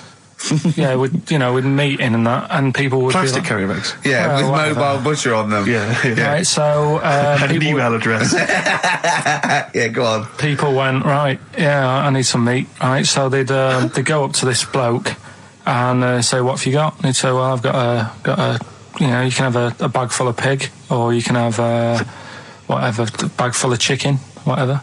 Yeah. And they'd go, yeah, how much? They go, you know, call it a fiver, whatever. Yeah. And they'd buy them, and to make more money, they didn't always fill the bag with what they said was in it. Oh, I thought that might be the case. Right. Yeah. So what they used to do? Did they ever put cats in there? Yeah. But I don't see what. Okay, so sometimes they would put a cat in the bag and pretend it was chicken or whatever else. Yeah, so... But why was a cat any cheaper than a chicken? Because cats are wandering around the streets, aren't they? Chickens aren't. So they'd get a chicken, they put a chicken on the top so that when they look in it, they'd go, yeah, that's all right. Got a bag full of chicken. They'd get home to make the dinner, and they'd be like, what are we having tonight? And they'd go, well, you'll never guess. And they'd have, like, you know, well, you can have a chicken leg, and... You know, but it would be a cat. Yeah. They'd have to defrost a pizza. Yeah. Did they mind that they were eating cat then, in those days? He didn't say. He just was saying about the saying, don't let the cat out of the bag. It's like, you know, if they see that, they're going to go mad. I'm mildly disappointed with this story. It's all right if it's true, but, you know, there's something about it, it's just... I want to know more. He always leaves it... Is it Carl doesn't quench your thirst for knowledge, he creates more. I don't know if that's a good thing or not. Well, yeah, he's like the pot noodle of information. Yeah, do you know, he never... I want to go... I'm not nourished by it. It's like if for every fact he tells me, there's 10 others that spring up that I have to get clear. Well, so it was the people that were doing this, it was the dodgy butchers that coined this phrase. Were they saying to each other, don't let the cat out the bag?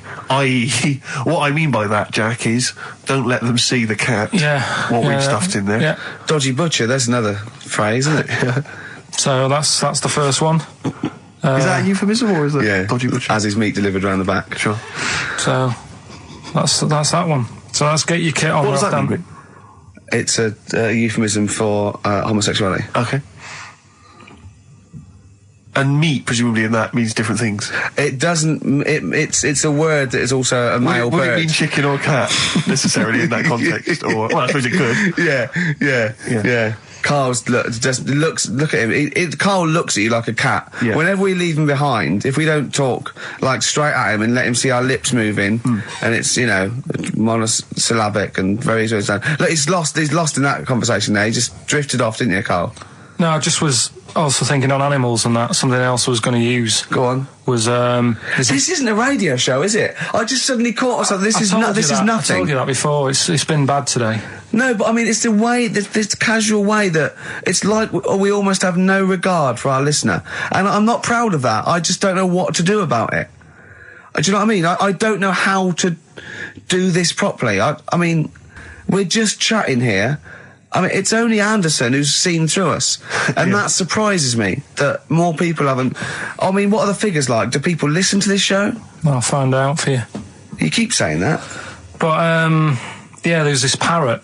And, apparently, it lives I mean, Rick, it's unique, if nothing else.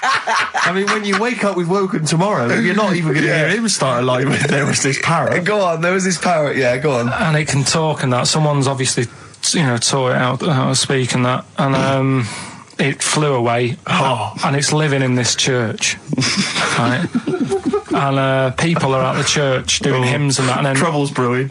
In between the hymns. That parrot was owned by an old miner who used to swear a lot. Yeah. Well, then the vicar is going to be really annoyed.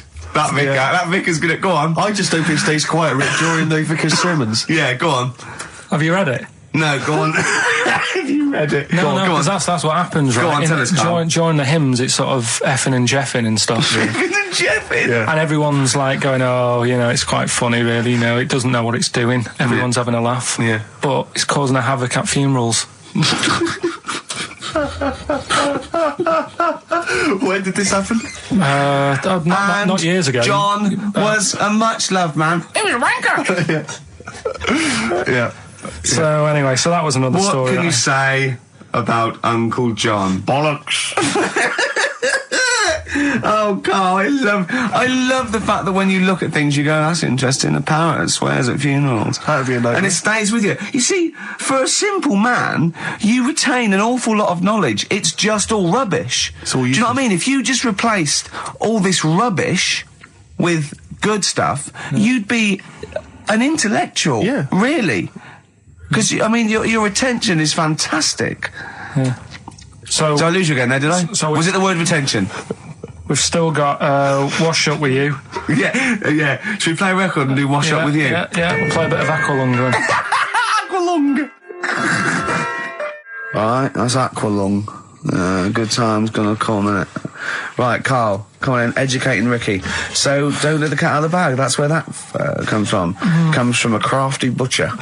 Right, go on then. So the next little headline is Wash Up With You. Wash Up With You, go on. You want to know about that? Yes. It's a survey that they did. This week. They?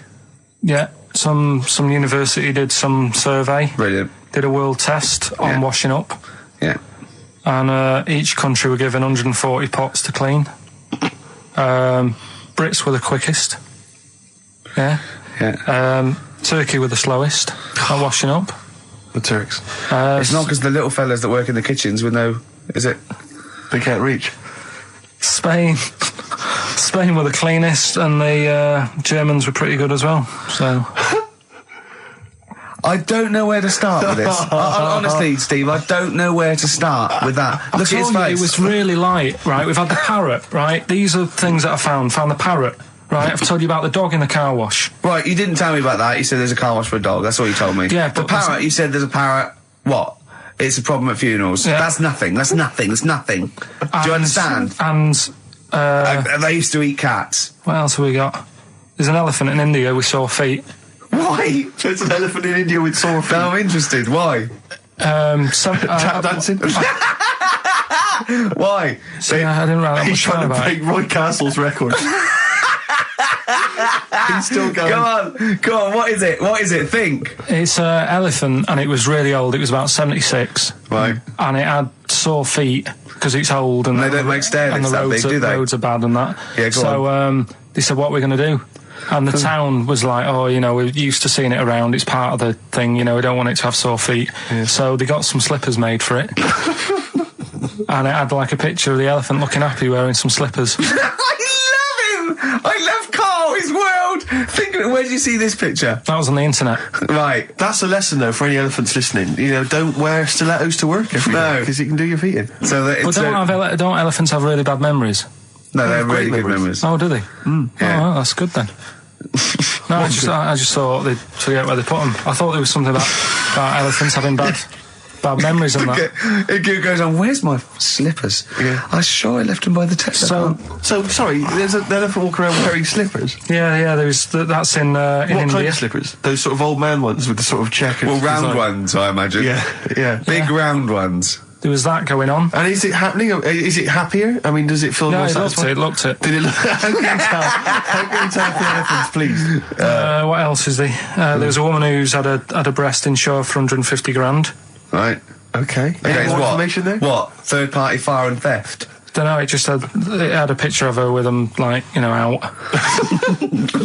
I just thought, yeah, he should get them covered. He's done another real joke! Brilliant, that's a proper joke. He's done, look at his little face, he smiles. I'd like to see you on one of the sort of TV panel games. If they could bring back sort of celebrity squares, it'd be amazing as the centre square. Oh, that would be incredible. Or on Countdown in Dictionary Corner. I imagine him in Dictionary Corner. Well, I've come up with cat. If that helps at all. Yeah. Memblent. Yeah, what does that mean, Carl? Just anything you want it to mean. What I've got, there's a dog that's got a cough in Singapore because it smokes 20 a day. Right, okay, another one. No, it's the last one in it, so we'll save it. The last one we've got is why don't they Sorry, what was that? Wash up with you, that was it?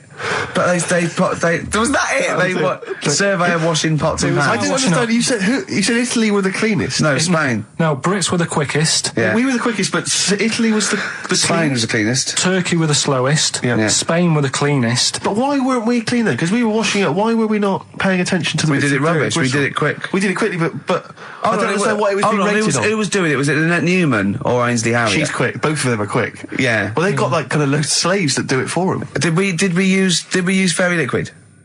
Don't know. It didn't have. Did we use a whole bunch of Boy Scouts? Didn't say that. Just like Lynette.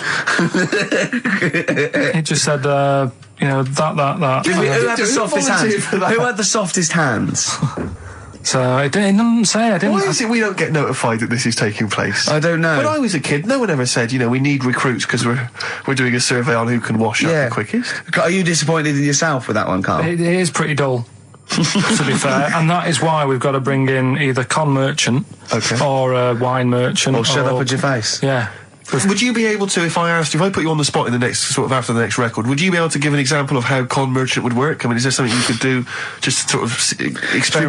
Should we play record? I can do better than that. Yeah. What? Ads. Go on. Travis on XFM 104.9 on Ricky Gervais with me, Steve Merchant and Karl Pilkington. We're doing Educating Ricky. Right, final one. Come on, Karl. Right, what was it? It was, why don't they just get a diary or some paper or something to write on? Yeah. Because snappy. I couldn't think of a heading for it. It's basically, Go on. People who have tattoos, I've never understood it, right? That they have something put on their arm. Right, sorry. Have we started the educate? Is this part of it? Are you educating me? This is something that will be useful in my life that I didn't know about. Yeah. Go on then. No, it's just that they've got a machine out, right, that does tattoos.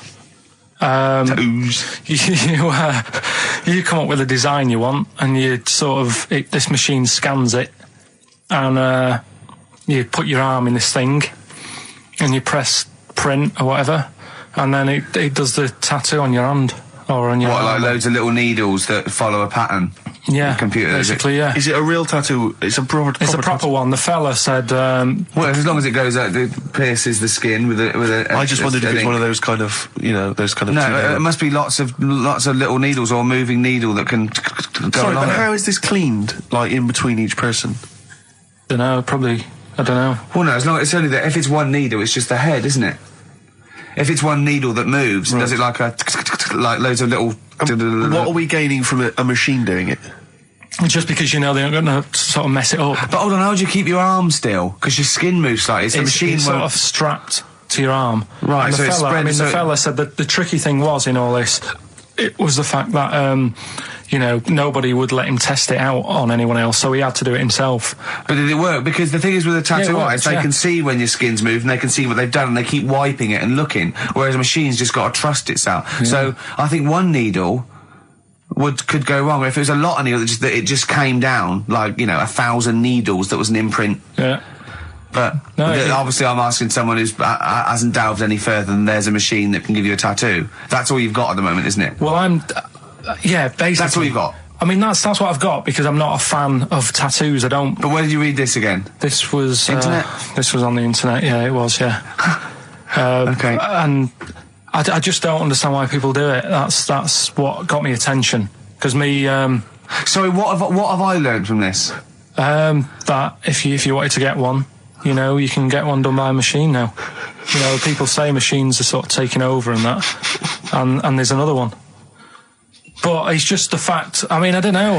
So give us the snappy title of this education again. Why don't they just get a diary or some paper or something to write it on?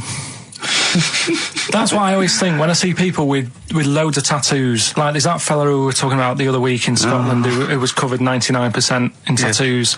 It's just like, what have you done that for? Yeah. Do you know what I mean? You can't get rid of it now. You've done it now. Yeah. One of my uncles, right, Tattoo Stan, he's just caked in them. Tattoos. Right. I don't think he's my proper uncle, but it's just like my dad's got. Tattoo Stan. No, my dad's got. That's a province in Russia, isn't it? My dad's got loads of mates who. When you say he's not your proper uncle, do you know, like when just a bloke someone who used to comes hang around around, by the all school? right, Uncle Stan. Yeah. Do you know what I mean? And my dad had loads of mates like that. There was John the Screw. right? So he either works in a prison or he likes to have sex. Cabbie. Cab driver. Okay. There was Jimmy the Hat. I don't know where he Jimmy did. the Hat. Yeah. And Did he wear a hat? No. No. There was Fred the Veg. You sure he wasn't a relative? Sorry. Fred the Veg used to get us like big bags of potatoes and that. Fred Veg, okay. And there was Tattoo Stan.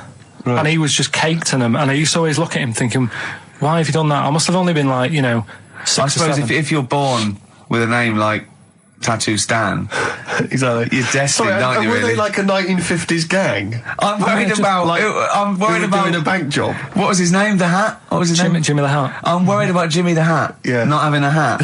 I don't understand Are it. you sure he didn't have a hat? Not when I met him. Did he ever wear a hat?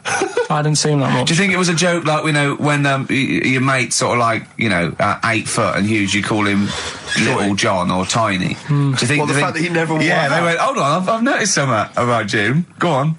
No hat. And I go, oh, true, let's call him Jim the Hat. Jimmy the Hat, yeah. But my Uncle Stan, he had like loads of them. He did them himself. Oh dear. And it was always that thing. God. What was it things like? He had like the cross. cut here, Cut here, on made the in neck. Britain. And if you're going to do them yourself, I'd say at least make sure you're sort of a good drawer. Yeah. And don't do it in a mirror so it comes out backwards. Well, that was the other thing. But like, I remember he did. Names are all right. He had like all his kids' names down his arm.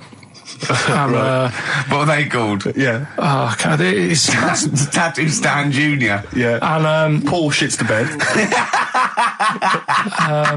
I'm trying to. Oh, Wabbai Kate. yeah. But he had. Frankie never amounts to anything. Oh, God. So he had like. Johnny, I don't think he's mine. So he did all this. I don't even know why I'm telling you about tattoos. No, nor do I, Carl. Hey, to be honest, Carl. So. Yeah. Okay. Any other nicknames your friends of your family had? What was your nickname, Carl? Just Pilky, really. Because for a minute I thought Carl the Veg would have made a lot of sense. Yeah, Carl the Veg. And why has your dad got a little tattoo, Dopey Twat, on his arm? Right, we'll do the answers to Rockbusters next, yeah? Brilliant. Can I just interrupt you guys, because we've just had an email here. I hate to query you, Carl, and your educating Ricky section, because I know you put a lot... Don't read this, let me just read it for you. Just had an email here from Olivia, and this has also been corroborated by someone else, I forget who it was. She just tuned in, and she just heard you explaining the expression, letting the cat out of the bag. Sure. It's all to do with cats that were put in bags by dodgy butchers, possibly the 17th century, we're not too sure. Anyway, she claims... Well, let me see, she says she uses both the words twaddle and crap in relation to your definition. She says letting the cat out of the bag is an old shipping expression from when sailors used to get flogged for their misdemeanours. The cat letting the is cat, the cat of of course nine it is. tails, Of course which it is is. a kind of whip thing that they used to keep hanging in a bag below deck. If it was discovered that a sailor had done something wrong, the cat would be let out of the bag and you'd get a whipping. Hence, Of course it is. don't let the cat out of the bag, meaning to cover something up. She's talking nonsense, No, right? she's not. That's She the is, truth. That's because the the one truth. I read about that was there's not enough room in here to swing a cat, right? And that was people who worked on a boat. Yeah, well, and that's they the had same a one. whip. Well, that's fine. They It's can the have two same one. expressions for the They're not same going to thing. keep going on about people working on a boat to get loads of sailors. You can't have two phrases about the same thing. They're not going to be going to do with their time. Think how many just coming up with stuff. Think how many metaphors have birds in them, and it's ridiculous. Why can't you can have as many sayings as you like about anything, Carl. Yeah, There's not a rule. Whatever. They don't go, we've made one up about the cat and nine tails. Well, cheers for that, Oliver. Olivia. Yeah. Don't see your email coming up with the Rockbusters answers, so you better give us the answers. Let's give them out. The first one was this is probably the most embarrassing of those entrance stories. Yeah. I was down in South London once, went down to some party that was taking place in some kind of swanky bar where there was a doorman on the front and a charge. I think it was something mental, like a tenner to go in. It was crazy. It was ludicrous. I don't know what I was doing down there.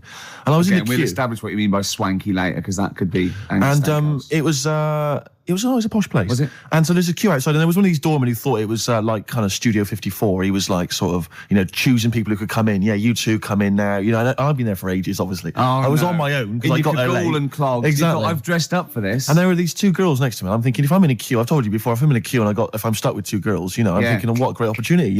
Use the old merchant charm. Yeah. And so I'm there, and I'm sort of thinking, I kind of sort of give them a nod or whatever, a wink. Yeah. And they're loving it. Yeah. They moved to the back. They're putty in my hands, really, because you can imagine. Yeah. And I thought, well, to really seal this off, I'll get us in. Like, I'll sort of skip the queue. So the guy sort of coming along, he's picking people off, the doorman, and I just grabbed him. like that. And I said it so everyone could hear. Right? And I thought this was brilliant. I said to him, how much is it? He went, 10 quid. I went, I'll give you 7. That was my bribe. I'll give you 7. That's the whole £3. No, that can't be right. No. He must have said a £5, and I said, I'll give you 7. Yeah. That makes more sense, doesn't it? That's giving him a £2 incentive. A £2 incentive. That's it. I'll give you 7, you can make up the 10. Exactly. You can, if you let me in, you can put in 3 yourself, mate. That never works, does it? He said to me, I can't be bothered, I'm just going to have a kip, I think. I'm so tired. Was it percentages that put you off? That frazzled me initially. I mean, it's a funny anecdote when you're giving him £2. Yeah. It's even funnier when you're getting him when to he's put up paying stuff. me as well. Oh, I love it. Right, we're gonna play a record. Then we're really gonna concentrate. XFM 104.9, Ricky Gervais show. Steve Merchant's also involved. Go to bed now. Oh no. We're talking about embarrassing stories and stuff, and I don't know if I've told this on this radio before. Have I told you, Carl? I'm not sure. But this was when I was working at the BBC. This is not even long ago, and I'd moved to London, and I was fairly new in London. And I was working at the BBC, and I had this BBC hire car, and I've never told it. If there's anyone listening who works for the BBC, I don't know if I can still get in trouble for it. But this BBC hire car, and it was like I'd been ferrying kind of actors and people and production people around all day in this car. And I was driving back, it was quite late, it was about sort of 7 or 8, and I was driving back, and I pulled in to get some petrol to fill up the car every day. And I went into this garage to fill up some petrol, and I was there, and two blokes came in a white van, right? They sort of pulled into the forecourt, and I was filling up the car, and they went, "Hey, do you want to buy a couple of speakers?" And I said, "Yes, I do." Yeah. Because I'll tell you the reason. It was like I was so flattered that they thought I'd be the kind of bloke who would A, need some kind of classy speakers, and B, would like to buy them on the sly. Do you know what I mean? Yeah. I thought, they like the fact They've seen me. They've seen I look a bit of a hustler. Exactly. Yeah. I'm a street sort of guy. You can see by the way I use my walk. Exactly. Yeah. So I couldn't believe my luck. So they drove behind the garage, the little sort of garage bit at the back, and I went round there, sort of casually went round there, sort of locked the car, went round there. They went, open the back. You had 2 speakers in there. I said, "Are you sure these aren't knocked off, mate?" He went, No. We work for Dixon's. This is the story he spun me. We work for Dixon's, right? And we're delivery men. And if we make a delivery and the person's not there to sign for the goods, then we have to bring them back to the warehouse. But if we can sell them on the way back, then that's really good for Dixon's. Dixon's must love that. And instead of thinking, are you sure some kind of troubleshooter did someone go into Dixon's and go, you're not getting in the garage forecourt market? Jones. Exactly. Get a couple of lads in a white van. Exactly. Yeah. So anyway, I sort of bought this story, and I was a little bit dubious, and I went, right, let me hear them then. And he wired them up to the car stereo, and boom, boom, boom, they're playing. So it was some groovy hip-hop. I was thinking, great, these guys know what I'm into. Yeah. And he's giving me the talk and stuff. And I said, I'm a bit worried these are knocked off. He went, no, listen, we got a bloke at Dixon's who can confirm this is fine, right? Phone him up, use my mobile, right? And quote this reference number, right? So I phone out, and I goes, I go, hi, some guys here in a garage forecourt trying to sell me some speakers. Just wanted to check. He went, it's fine. I went, should I just read the reference number or whatever? He went, if you want. And X14, and I'm like, yes, fine. Yeah.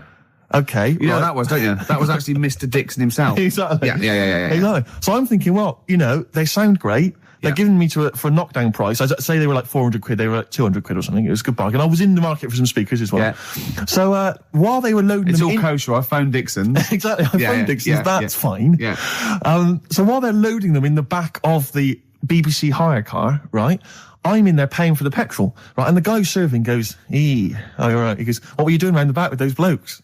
Right? Because obviously there's security cameras filming this whole transaction, right? And he goes, what are you doing around the back? And I went, brilliantly, there's some old mates. Some of my mates were just having a chat and that. He went, oh, right, okay, like giving me obviously the evil eye. So I went back to the van. So I'm in the car now and I'm driving with one of the blokes who's in the van with me because I didn't have the money on me. So I had to go to the cash point to get the cash, right? So I'm driving with him and the other guy's like following me in the van and he was like a northerner like you and he was giving it all all right, yeah, you know. I tell him my girlfriend's a DJ, she's got some of these speakers, they're fantastic, and he's giving me this. And then my mind starts working. Now that I've got a bit of time to think, I'm thinking, wait a minute, this all sounds a bit dodgy. Yeah. It dawned on me, Rick. You know, fool, are you? You're streetwise. Exactly. You're streetwise, Steve. Not only that, I was thinking, how am I going to get them home? I've got to drop the car off at the BBC. How am I going to get these huge speakers back to where I live? And how can I pay for them? Because I've just spent £100 on Find the Lady with a couple of blokes in the square. It seemed like a fair game. Some of his friends were winning. But so I explained to him, I said, I can't get them back to like Brixton where I was living at the time. He went, don't worry, give us an extra 20 quid, we'll take them home for you. Oh, that's good. Deliberate. They do a whole service, you see. And there's also a backup guarantee.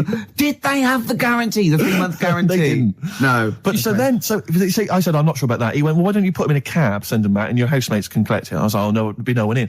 And I was beginning to sort of get a bit conscious of like, maybe this was a bit of a scam after all. So I pulled into like a little side road. And I said, I'm not sure I'm into this now, actually. He went, what are you talking about? It's 200 quid for a pair of speakers. It's a bargain. You never get a bargain like this, mate. I'm going, not too sure, actually. I don't think I want them. He went, 150 quid, mate, 150 quid. I went, no. He's 100 quid now to you. And I'm thinking, wait a minute, this doesn't sound like the kind of work that Dixons would be doing. Dixons don't do that when I go in. This is it. Dixons never negotiate in that way. When I go, they'll look around and I leave. They go, where are you going? Exactly. I go, we'll have anything then. Have anything for a quid. I stopped the car and the white van pulled up behind me with his mates in. Sure. And I said, can you get them out? I'm not interested. And he went, 100 quid, mate. And he was just going, you tosser. You obviously want some speakers. And he was having a go at me. So I was carrying the speakers out and putting them back in the white van. And he was just shouting at me. He was going, 70 quid, mate. I was like, 70 quid from 200. This is ludicrous. You realise that wasn't Dixon's policy then. Exactly. They don't usually shout at you tosser as you leave the shop and walk down Camden High Street. They're not usually shouting you tosser. You should have took the offer of like the monthly payments they've got on at the moment. So eventually I put them in there and I sort of knocked the deal on the head and I got back in my car and they were in theirs and I just looked in the rearview mirror and they were punching the dashboard like with aggression and venom like we let that deal slip through our fingers. And I've never been so terrified in my life. I just sat there and I was just thinking, oh my God, all I was thinking now is what if I go back to the BBC and they go, we've had a call from the police, the man at the garage, he saw you doing a dodgy deal. I love it. Yeah. Well, what you do is you put the hire car in a drain in your front garden and then go in and out of the toilet, just pouring bleach down or Ajax and they never know. Yeah. Listen, let me just tell you briefly, this is another example of how people can just exploit you and make fun of you when you're tall. Yeah. I was quite tall. I've always been like about 6'7" for quite a while now. And when I was about 16, I went to a big New Year's celebration in Bristol, where I come from. And everyone kind of congregates in this big sort of part of town, and there's all people dancing around, like in Trafalgar Square. And I was there, and somehow I just picked up a balloon somewhere along the line, one of those kind of helium sort of balloons, and I was holding that, sort of dancing around. And these two girls came up to me, and I was thinking, yeah, okay, you know, it's New Year's Eve, brilliant, you know, that's my kind of party. Yeah. They came up, they went, hey. Once a year. And they said, you going to be here for long? And I went, well, maybe. And they said, it's just that we've arranged to meet back at you in about an hour. I went, what do you mean? I went, well, it's just because we can see you wherever you are. Don't worry, you can move around and stuff. We'll see you with the balloon. Just arranged to meet some friends. I love that. A landmark. So, like, pilots use that. Oh, we're just coming in. There's where we go. When we see Steve Merchant, we'll be descending to Bristol Temple Mead. What's really funny is New Year's Eve, Trafalgar Square, you got a huge column, but they use Steve as like the meeting point. Steve's got a huge column. Brilliant, Rick. Well done. Award-winning comedy from Ricky Gervais. So I went to a party, and I was quite excited because I had the car, I had the motor, and there was a chick heading down to the party that I was like, I had my eye on. And I thought, now I've got a car, and going to the party, it's going to be amazing, right? And various friends had said, like, can we get a lift? I thought, yeah, groovy. I'll pick up the chick as well, who's a friend of a friend. So cruising down to the party in the motor, the Volvo estate, and there's nothing sexier than that.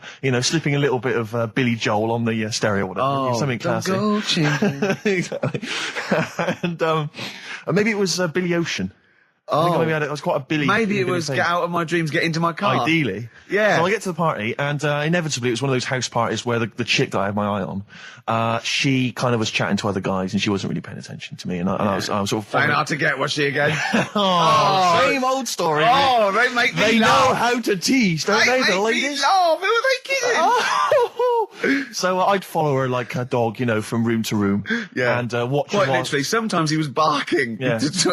And while, just watch her while she talked to other blokes. And then, obviously because I was driving, I wasn't drinking, so I was not really enjoying myself. And then somebody said, should we go and pick up Vera? And I thought, right, okay. And they went, Steve's got a car, let's all leap in there, we'll go pick up Vera. And this girl was like up for it as well, so I thought, brilliant, I'll be back in the car with her, away from all these lads. Yeah. One guy she had her eye on, he came as well, I was a little bit annoyed. Yeah.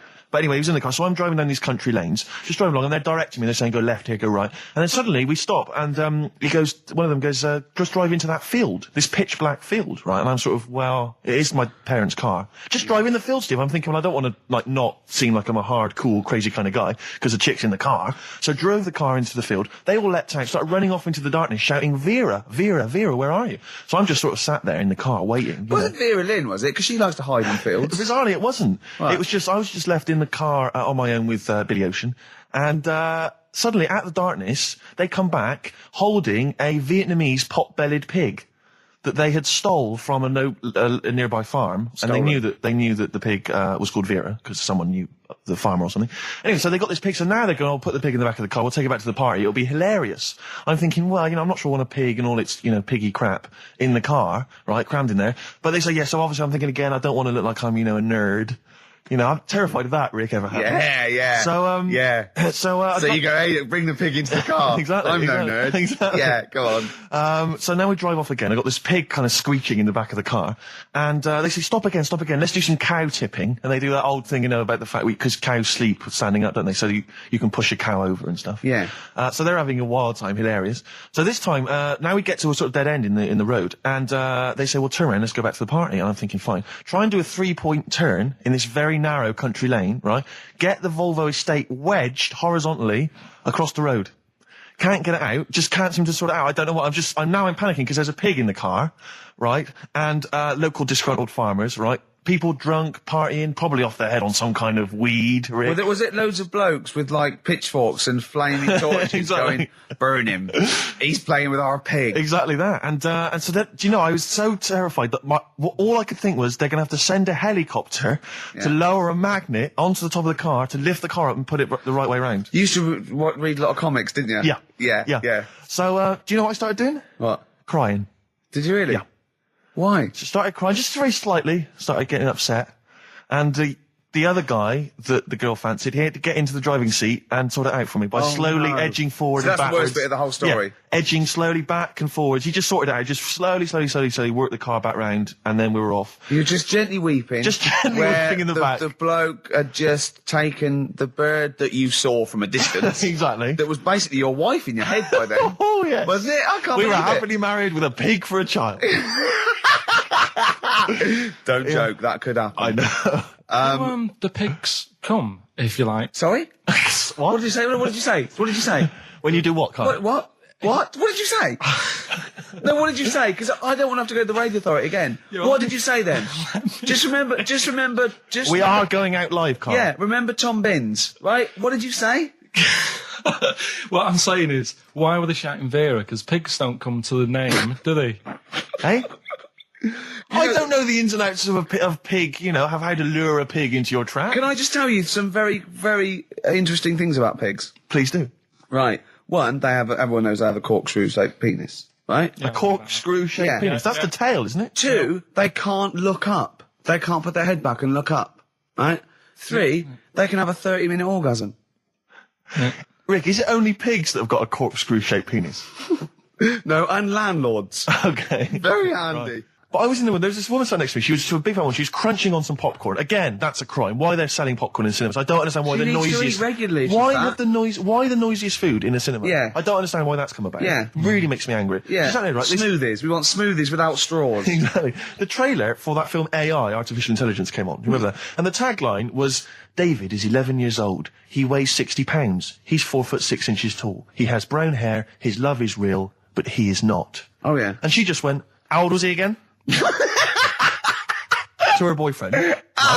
Just ruined everything. War film trailer comes on for some Pearl Harbor or something. She goes, yeah, I don't fancy that. Just announcing this, don't fancy that. Too many war films. So then the trailer, then the opening credit comes on for Crouching Tiger. And before that, you know that thing that comes up that says it's signed by the BBFC and it has the kind of certificate and everything, and that certificate to say what age you have to be to see it. That came up, and it said Crouching Tiger, Hidden Dragon, in brackets subtitles. She went, it's not subtitled, is it? I thought this was the most famous foreign film for years. It won Oscars. It was a huge film. Everyone knew it was foreign. She goes, it went, and so the credits begin. It says Crouching Tiger, Hidden Dragon. She went, stupid name for a film. What? She just She paid to see it. She was with her boyfriend. So then it starts, right? And obviously it's in Japanese or Mandarin or something. She's like, yeah, and they're all talking in Japanese. Japanese or Mandarin. Whatever it is. So they're speaking in this, Japanese language, Oriental language. And she's going, don't they sound stupid? Don't they sound stupid? She was going, and then the subtitles come up, and it's quite a weird kind of strange language they're talking. And she was going, can't make the subtitles out either. It's both gobbledygook. Just wittering on every step of the film. I totally agree with you, but what I like in your telling of it, I know you're getting quite emotional. I'm genuinely livid. But she went Mandarin or Japanese, some Oriental language. And Well, I don't know what else. It's a strange language. It's a strange language.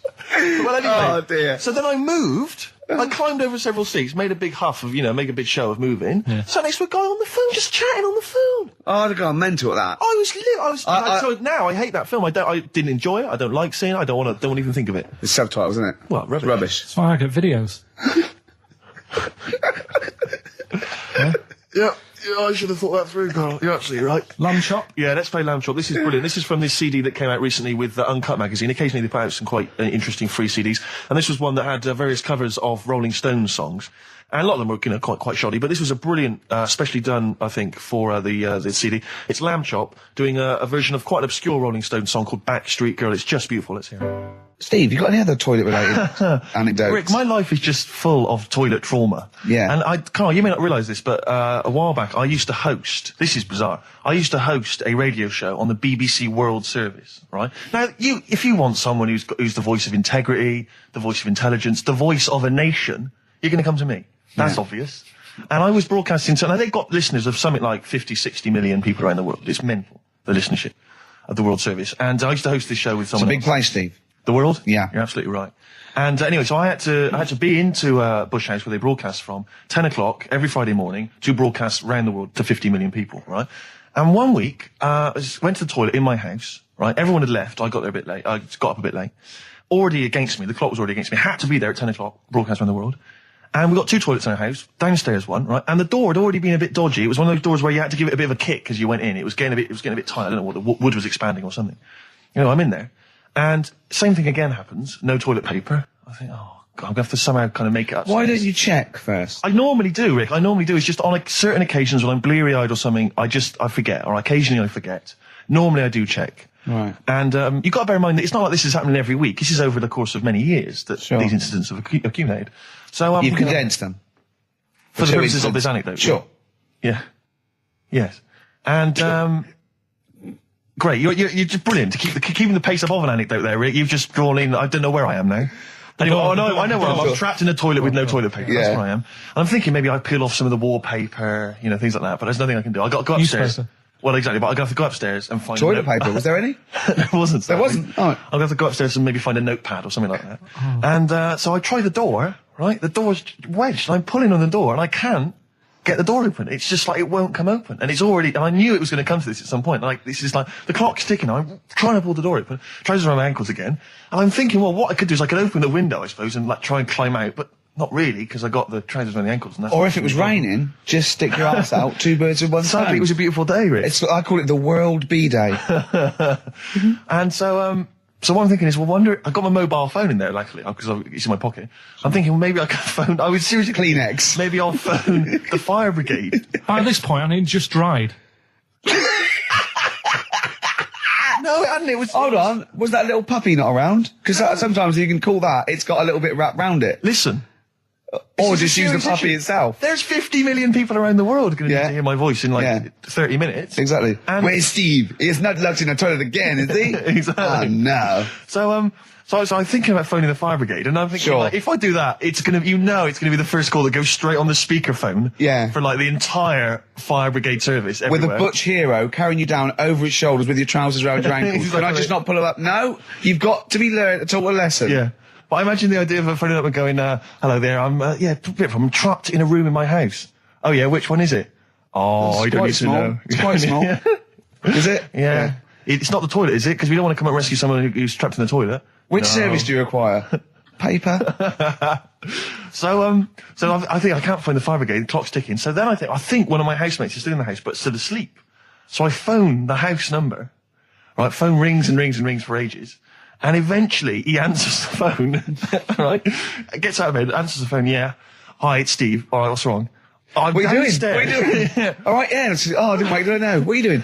I'm just in the toilet. Just downstairs in the toilet. Oh, yeah, what are you doing? Well, I've finished what I'm... Have you got any toilet paper? Any bog roll? Yeah. So he had to, kind of scrape together a few bits of paper, and sort of tinfoil or whatever he could find in the house. A cactus. Come down, oh, no. Pass it underneath the door, right? And then I said, can you move away from the door because I don't want you to hear me as I'm, wiping the... And so he didn't say that? Yeah, well, I didn't want him to, that's embarrassing. Sorry, that's embarrassing. What were you wiping it with? Not tumbleweed. What do you mean? What noise? I know what you mean. Yeah. No, exactly. Right. So then I say, right, can you smash... Why was he hovering? Why didn't he want to walk away? Will you keep your... What was it? Outside with a glass to his ear? Yeah. Thankfully, there was a window in the door, but it was frosted glass. You could just see my semi-naked body moving around. And, so eventually I said to him, look, listen, I'm going to need you to sort of kick the door in. He said, well, I don't want to kick the door in because you're going to have to pay for it, aren't we? I go, yeah, but I got to go to the World Service. Well, yeah. And he was a lovely man. He's the weakest man you've ever come across. It's like if there's one person you don't want to have to throw their body weight against the door, it was him. He's like, he'll snap before the door will. So he's smashing against the door. This sounds like a fetish to me then. He went in there and there you were naked with lots of toilet paper. And you go, oh, you've broken the door down and there I am naked.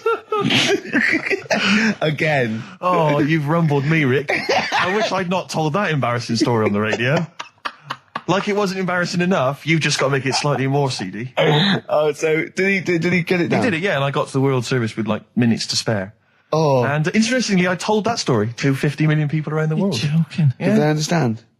I think so. I mean, is that a bit of a problem when you're on the World Service, like thinking of things that everyone can understand? Yes.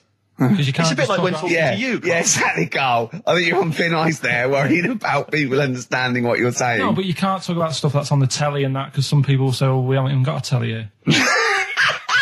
Oh, yeah, you're listening to XFM 104.9. Yeah. So let's carry on. Let's continue. Well, absolutely. Well, obviously, Carl was out with me last night, and he saw that I'm, he knows I'm a ladies' man, and that was obvious. Carl, you could see the vibe around me, couldn't you? When the chicks were talking to me, and just remembered recently, actually, I was on a train coming back from hometown Bristol, and I was on the train, and this girl walks on, good-looking girl. I thought, hey, up, a largely empty carriage. I'm thinking, my luck's in, because I take every opportunity, Carl. That's the thing about me, I don't choose. She was a good-looking girl. She sat down. I thought she sat down right near me. I thought, brilliant. As this guy comes up behind her, and says, I think that's probably a boyfriend or something, sits down next to her. And I listened in on the conversation, obviously, because I'm pretending to read. It was very clever. I read the same page for hours, so I was pretending to listen. I was listening, but pretending to read. And I realised that it's not her boyfriend or anything, it's just some guy she's met on the platform. And I'm thinking, brilliant, if she's the kind of girl who's just going to start talking to someone, on a platform, on a train, brilliant, I'm going to be in here. Because he was only going one stop. So I'm thinking, what's the worst that can happen? He'll nick off, I'll get chatting to her, and who knows, I could join the... is there a train equivalent? Foot High Club. The Foot High Club, brilliant. And so I'm excited, I'm listening in. And it turns out that they're both kind of graduates who've just finished university, or they're coming to their finals or something.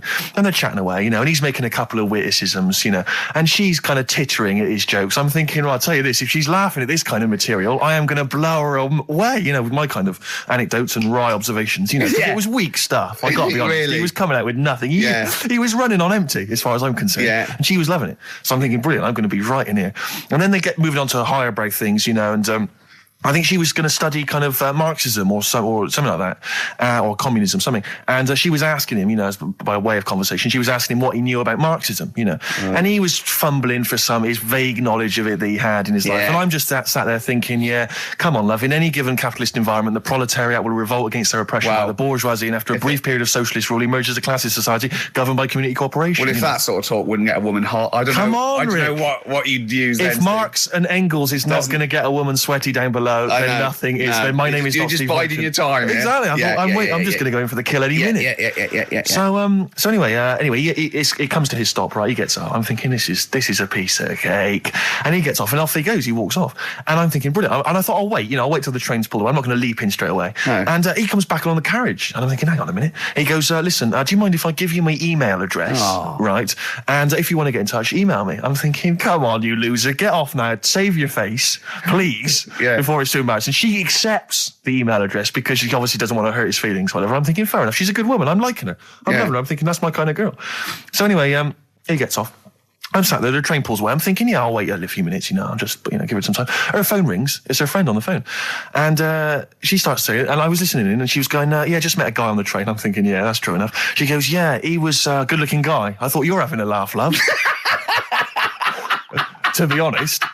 Because I was looking at him, and she said to her friend, he looks a bit like tennis player Boris Becker. I thought, you should be so lucky, frankly, because I saw him. He had awful facial hair, if that's what makes him look like Boris Becker. Terrible little goatee beard. It was laughable. I thought, I don't know. And then she goes to thing, and she's like, I met him, we got chatting and stuff, and she was going, it's not often that you meet someone, generally in life, who's, kind of thoughtful and intelligent and funny. I thought to myself, I'm not even going to waste my time with you, love. Frankly, if that's what you thought of him. You just walked away. And I'll be honest with you, I didn't even bother talking to her. No, you were just didn't even waste my time with her. If she thinks that bloke is not only great looking, but funny and intelligent, and she got on well, and he was polite, and it was a chance meeting, and he thought, and she thought that you were like a freaky looking dork who didn't even have the nerve to speak. If that's what she thinks, then I don't want to know her. I couldn't. You walked away, and good luck to you. And I have my dignity intact. Yes, and she's nothing. Oh look, you're actually a little bit stressed today, aren't you? Because you had to drink last night, didn't you? I had a couple of drinks. Yeah. I was down at Steve's night. He was doing a bit of DJ. Yeah. Went down a storm. And that's why you're all grumpy. What? Do you hear what he just said? What? I was DJing last night. Obviously that XFM evening. Yeah. Hour and a half. My friend and I split the time on the decks. Yeah. What was the word you just used? He went down a storm. We went down a storm. Right, 3 girls. I was walking to the toilets during my set. 3 girls went, you are a genius. Right? What's his name? Dane Bowers? Why? Zane Lowe? Because you played records in a certain order. Yes. Sorry, Rick, if you can't deal with that. Sorry if you're a little bit jealous, because this time you can't share the award. All right? Dear. But it was my credit this time. You can tell he hasn't been a DJ. Because it's not just about... It's not just about that. The songs you play, it's the way you play them. The way you play them, whether it's 33 or 45, very important. Yeah, leave your hand on them as they're trying to go round. But so 3 girls there, charmed by me, they loved it. Yeah. Zane Lowe, XFM DJ and MTV presenter, probably one of the coolest blokes alive. He came up, gave us massive respect. He said, I'm loving your set. He actually used those words, right? There were people coming up, they couldn't believe their luck. It was roaring. We'd stick on a track, people would cheer as it came on, right? My particular favourite, Karl, I think you'll agree, my particular triumvirate, LL Cool J, Mama Said Knock You Out, leading straight into House of Pain, Jump Around, then straight into that current Elvis track that's been re-released, remixed by Junkie XL. I played the original, which I'd already played on XFM before. I'm already there, cutting edge. Yeah. Right? 3 old tracks, you mean? 3 old tracks. In a row? Yep. And I think the words that would best sum it up are, I kicked ass. Great. Rick. All right? Well, I'm going to be kicking some ass today. But Rick, I just need to mention something quickly to you. When did I last see you? I saw you yesterday, didn't I? Yeah. Because we went up to Edinburgh yesterday. We were very nicely invited to go and talk at the Edinburgh International Television Festival. It was quite a big deal. We went up there and we were interviewed. And Ricky chose to go on the train because it takes like 4 hours, 4.5 hours or something on the train. But it's quite leisurely. It's quite sort of gentlemanly thing to do. Yeah. I opted to go for the plane option and fly up there. More modern. Exactly. And they bankrolled that. They paid for it all. And that was all not very nice. And as I recall, when I last saw you, we got a cab, didn't we? And you asked if you could get the cab to drop you off at the train station. Yeah. And then it took me on to the airport. Yeah. Did I? Now that was before. The last time I saw you was before I got to the airport and missed my flight, wasn't it? Because I had to drop you off in the centre of town. Yeah, no, that was just before I had to pay £165 to upgrade to another ticket. How did you not tell me that in the last hour? £165, Ricky. I had to pay because we dropped you off at the train station. So, I mean, do you want to go halves on that, or how do you want to deal with that? How do you want to sort that whole mess out? Why were you late? Why was I late? Because we dropped you off in the centre of Edinburgh, and do you know how hard it is to get out of Edinburgh in rush hour traffic? But it was only 3 minutes away, so you'd have missed it anyway. No, because if we'd gone the other direction, it would have been 20 minutes. It took me like an hour to get to the airport. And I got there, and the plane had already left, and the cabbie was just laughing. He was saying, we're never going to make it. He goes, you were a religious man, you better start praying. I thought he was being facetious. He was absolutely right. £165. But hold on, why didn't he tell you that when he picked up at 4:15? It makes you wonder.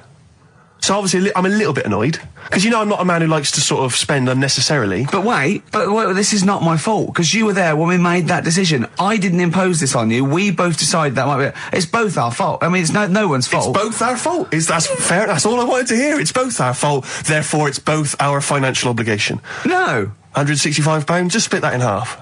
Write a cheque, Rick. Write a cheque. It's fine. I trust you. You know. Phone in. I think everyone. This is. You're clearly obvious. irresponsible. No, of course I'm not. If you share a cab and then one person's lucky enough to not be late and one person is unlucky enough, and that's what it is, bad luck. I don't think you share the obligation.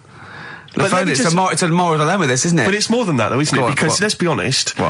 Even if you had known that I was going to get there late, you'd have wanted me to hang around just so you weren't left around waiting for a train on your own. No, because I got there. Because you get bored sitting there. So you'd have wanted me to at least got in that cab. I got there way too early. I actually got there I was there about 30 minutes early. You made it fine then. That was exactly. So I mean, I sacrificed me hanging around for half an hour so you could get it at 4:15.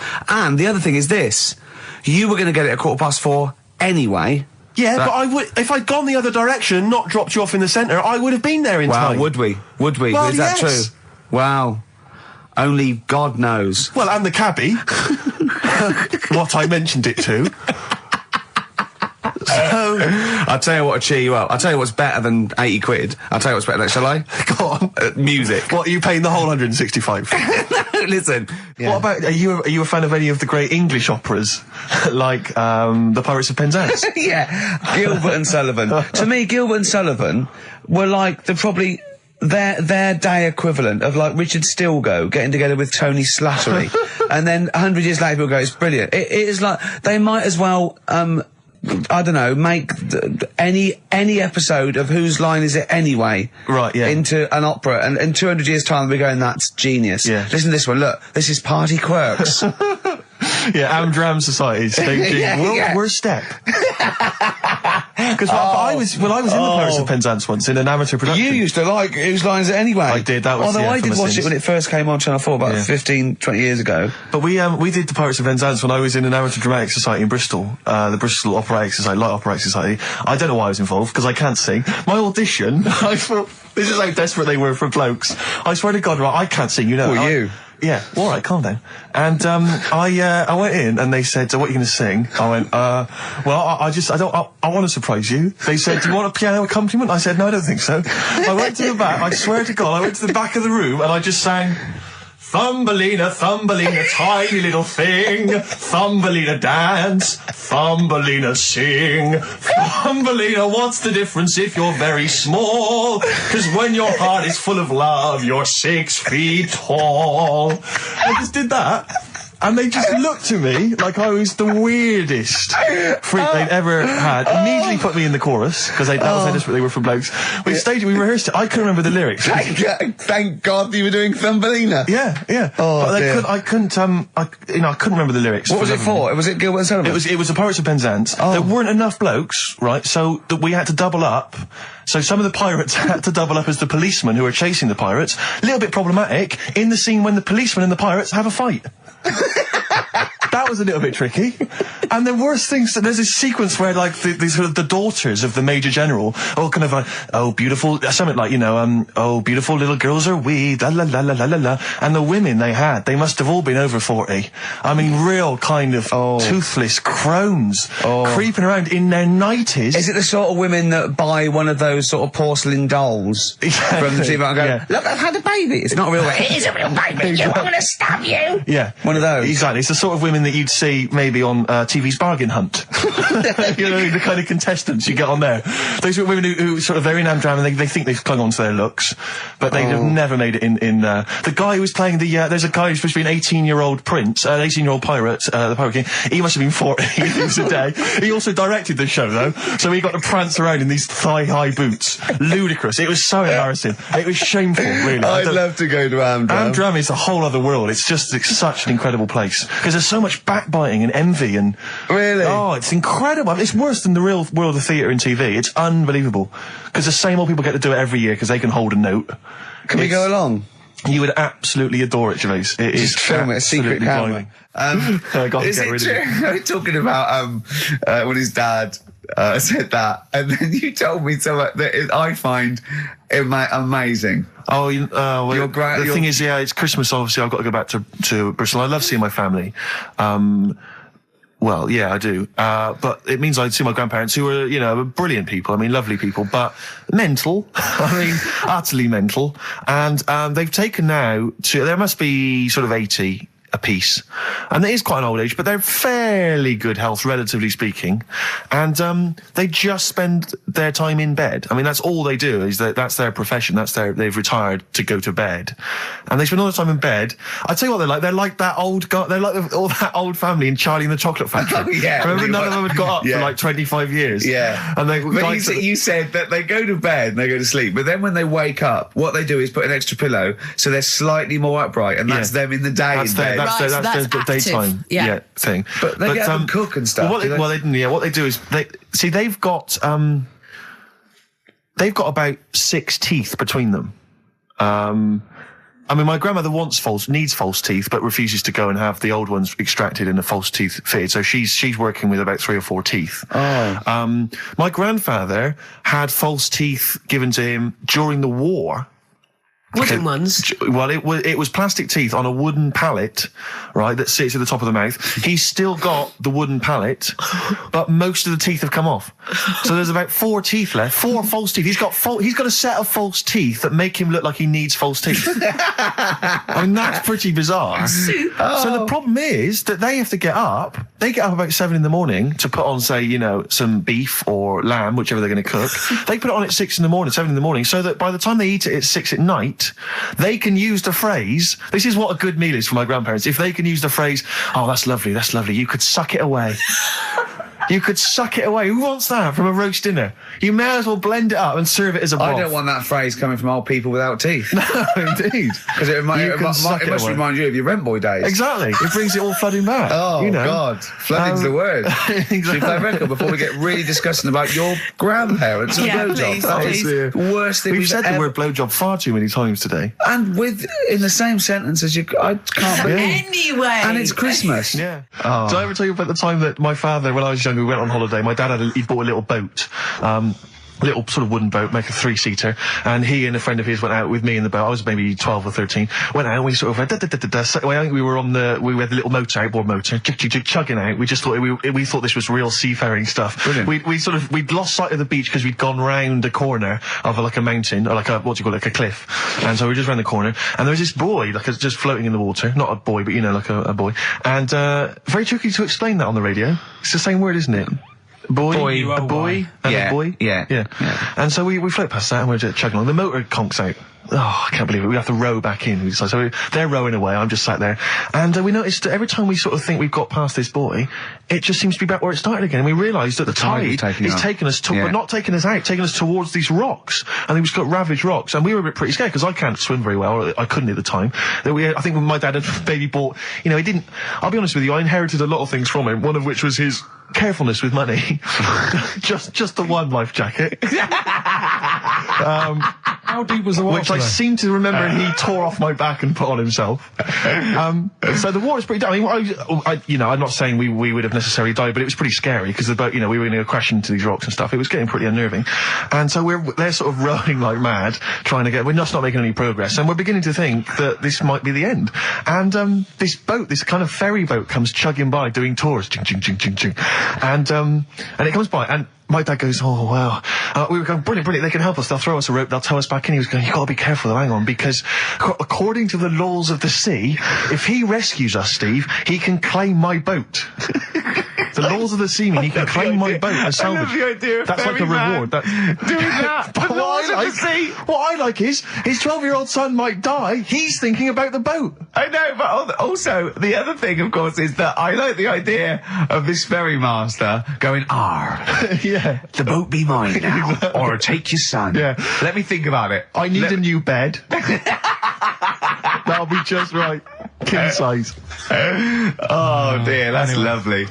But, because when I was younger, I remember being outside a post office once when I was about 10 or 12 and finding a purse and thinking, oh, that's nice. And opening it up, there was some money in there and a pension book, and so it was obviously an old lady. I found an address, I sent it to her, and my mum said, you've been so good there, you'll probably get a little reward. She'll probably send you a little reward. Nothing. I got maybe a thank you note, but no cash, no moolah, nothing. Really? And I was livid, because I'd been told that I was going to get a reward. I thought I've been a good Samaritan, nothing. So, many moons later, when I was at university, I learnt from that, and this is the most bizarre thing. This explains a lot, doesn't it, Carl? This is like the Mary Celeste. I went to a cash point to I thought, I can't get my card in here. And I realised there was already somebody's card in the machine. They put the code in, but then they just disappeared. They'd been kidnapped or something. So it was just there, waiting, sitting. He said, what do you want to do? And it gave you a number of options. I thought, interesting. Steal or go to heaven? Yeah, exactly. He went, oh dear. Yeah. Well, I pressed balance just to check what their bank balance was. Unbelievable. It was a considerable sum of money. I'm not going to lie to you. It was not typical student debt. It was like, I think they were a foreign student. There was a lot of cash in there. A lot of money. Did you feel a slight bulge in your trousers when you saw the amount of money? I couldn't believe my luck. I thought to myself, now then, I could just take that card out and hand it in, or I could teach them a small lesson. Right. And maybe give myself a reward, because last time I did that, I didn't get a reward. So if I give myself £30, then I'll take the card out. 30? Give myself 30. You didn't really? Well, I thought that's a good reward. And I went in, I handed the card in, I took that. Steve, and that's a little reward for me. And I'll tell you this, don't think it's evil, because I went in and I bought everyone a drink. Well, brilliant. Yeah, I didn't tell them I got the money free. Well done. Excellent. So probably gangsters are quite generous with the money they've stolen from other people. Yes, but someone's negligence, Rick, has lent... the thing is this, Steve, right? I believe it, except that buying people a drink, Carl. What do you think? Well, I kind of thought that when he said it, but then I thought, but they'll be buying him back. So he's still... So in a way, he's still a winner. Yeah. Everyone's a winner in that situation, including the student, because frankly, if there had been a less scrupulous person who found it, they'd have probably helped themselves to a considerable sum. I cannot believe he did that. There was thousands and thousands of pounds in there. What if Beadle had jumped out and slapped you with his little claw and said, we've been filming this merchant? Well, so what? How old were you then? I don't know, 19, 20? Would you do it again, or was it just to get the world back for the old lady's purse? Possibly do it again, yeah. You're joking! Well, you've got to think of it this way. You've got to think of it as there was a lot of money in there, and someone less scrupulous than me would have taken a fortune. They'd have cleaned them out. Whereas I just took a small reward, which I thought was more than enough for someone's negligence. And I've returned the card. They've got the card back. Everything's fine. Think of someone else. I could have gone on a spending spree. I could have been buying stuff, all sorts. Yeah, but it wasn't yours at all. Yes, but they probably would have given me a reward. And because, sometimes people forget or, they don't give you a reward, I thought I should take it myself. You had to go at your dad for nicking a loaf of bread out of a phone box. Yeah, but that's because it's for old people, geriatrics and stuff. How do you know how old was your people who you were robbing from? It was on a student campus. Well. Wow. I thought it was excellent behaviour. I thought it was that's good, honourable behaviour. That's showing another side to him, isn't it? What would you have done, Carl, in that situation? And tell the truth. I might have helped myself a little bit. There you are. I don't know what this is helping yourself a bit. Like you say, just sort of, send them back and sort of say, If you find a £1 coin in the street and you can be bothered to bend over for it, then have it. but someone's Cashpoint card or personal belongings. I'd let them know though. Did you send it to them and say, I've service charge included. I've took that out already. No, I handed it in to the. Let them know. What do you mean you'd let them know? I'd say, you're lucky here, right? I just took. I'd probably say 20 actually, because that's just like one note. Sorry, right, okay. You are winding me up. No, I'm not. I mean, not for once. I mean, I know what Steve's like. He is tight, right? He is. And you know that, don't you, Steve? Financially, you mean? Well, no, I mean, just the way you are. You're very sort of, you're not wasteful with your money. I'm careful. No, I'm not wasteful. Absolutely right. No, but to the extreme. Not towards the extreme. Not towards the extreme. No. Look out for the pennies. The pounds will take care of themselves. All right? Simple to remember. Good advice.